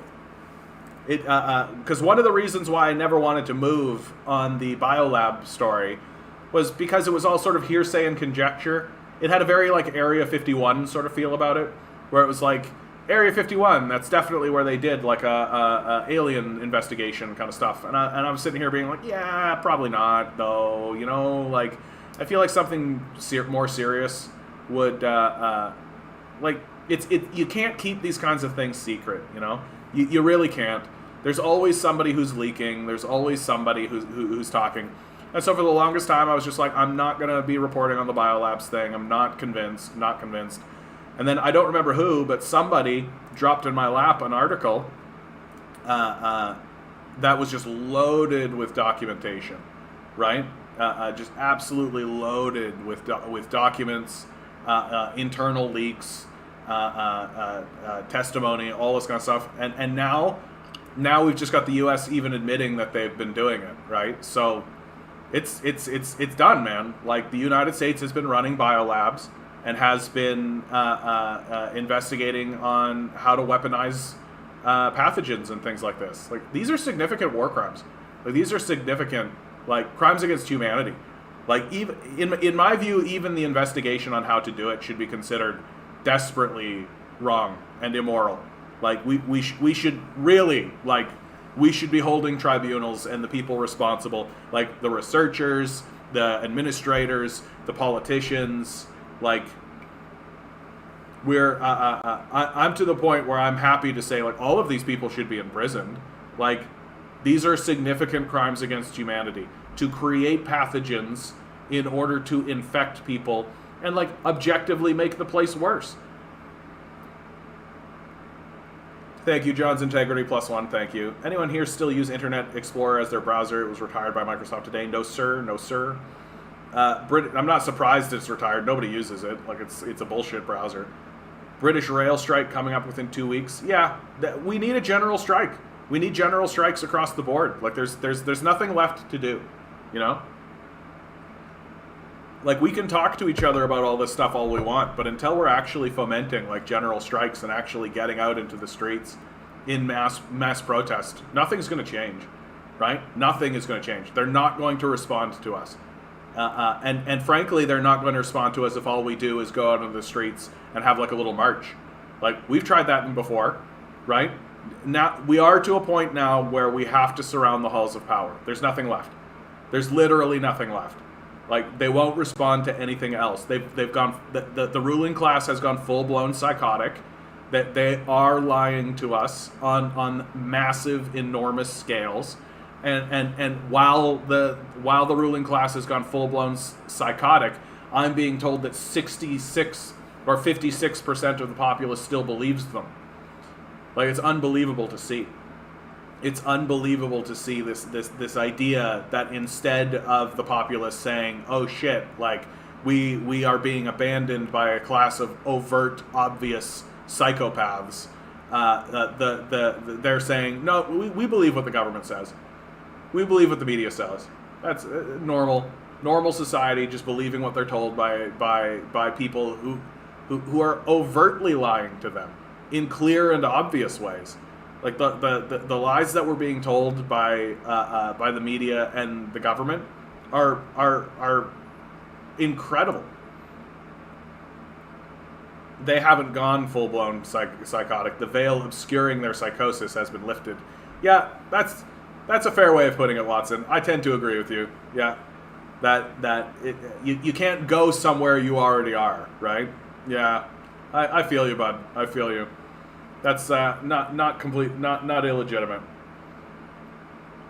I feel like what's happening to me on this TikTok thing, because every so often, like, somebody's like, "I want to live stream with you," and I basically think that means they want to talk to me. What do you guys think about that? What if I started to randomly talk to some just random person? What would you all think about that? I don't even know. Well, we are kind of getting to the end of it. I hope you guys are all doing well out there. What a strange and unusual time, man. What a strange and unusual time. I think I'll tell the story of, I've got a cousin. She got accepted into the Fringe Festival. I'm actually quite excited for her. She got accepted into the Fringe Festival, and she's written a play about her experiences with the trans community. And it's going to be brilliant. Like, she's written this really brilliant play that's going to be put on at the Fringe. Yeah, I tend to agree with you guys. Don't accept randos. Yeah. Is it a fash that wants to talk to you? Yeah, I don't know who these people are who are trying to pop in. But it is what it is. It is what it is. Don't accept randos. Yeah. Yep. And it just kind of gives me hope that, like, she's gone through a lot of tough times in her life. And now she's gotten a grant to do this, so she's got a little bit of money, and then she's got, like, a fairly well-established director who's helping her with this piece. It's actually turning into something really, really powerful, really amazing. And it reminds me that, like, even though we go through dark times, even though we go through dark times, there is a light at the end of that tunnel, that things can turn around. And while I think North America is going to go through some really tough times here, I do believe that we can get our shit together, and we should get our shit together. And the way that we're going to get our shit together is by organizing strikes surrounding the halls of power. All right, guys, I'm going to close this one down a few minutes early. I'm feeling pretty rough, and I'm hungry, and I want to go get some food. You guys are brilliant. I'm so glad that you are all here. How wonderful. How wonderful. Always remember, each and every one of you is a quantum being. walking around in quantum energy. These billionaires are spending hundreds of billions of dollars in the hope that you'll never realize it. You'll just stay the good little commodity they need you to be. Rebel. Revolt. Repent. Good luck. We're going to need it.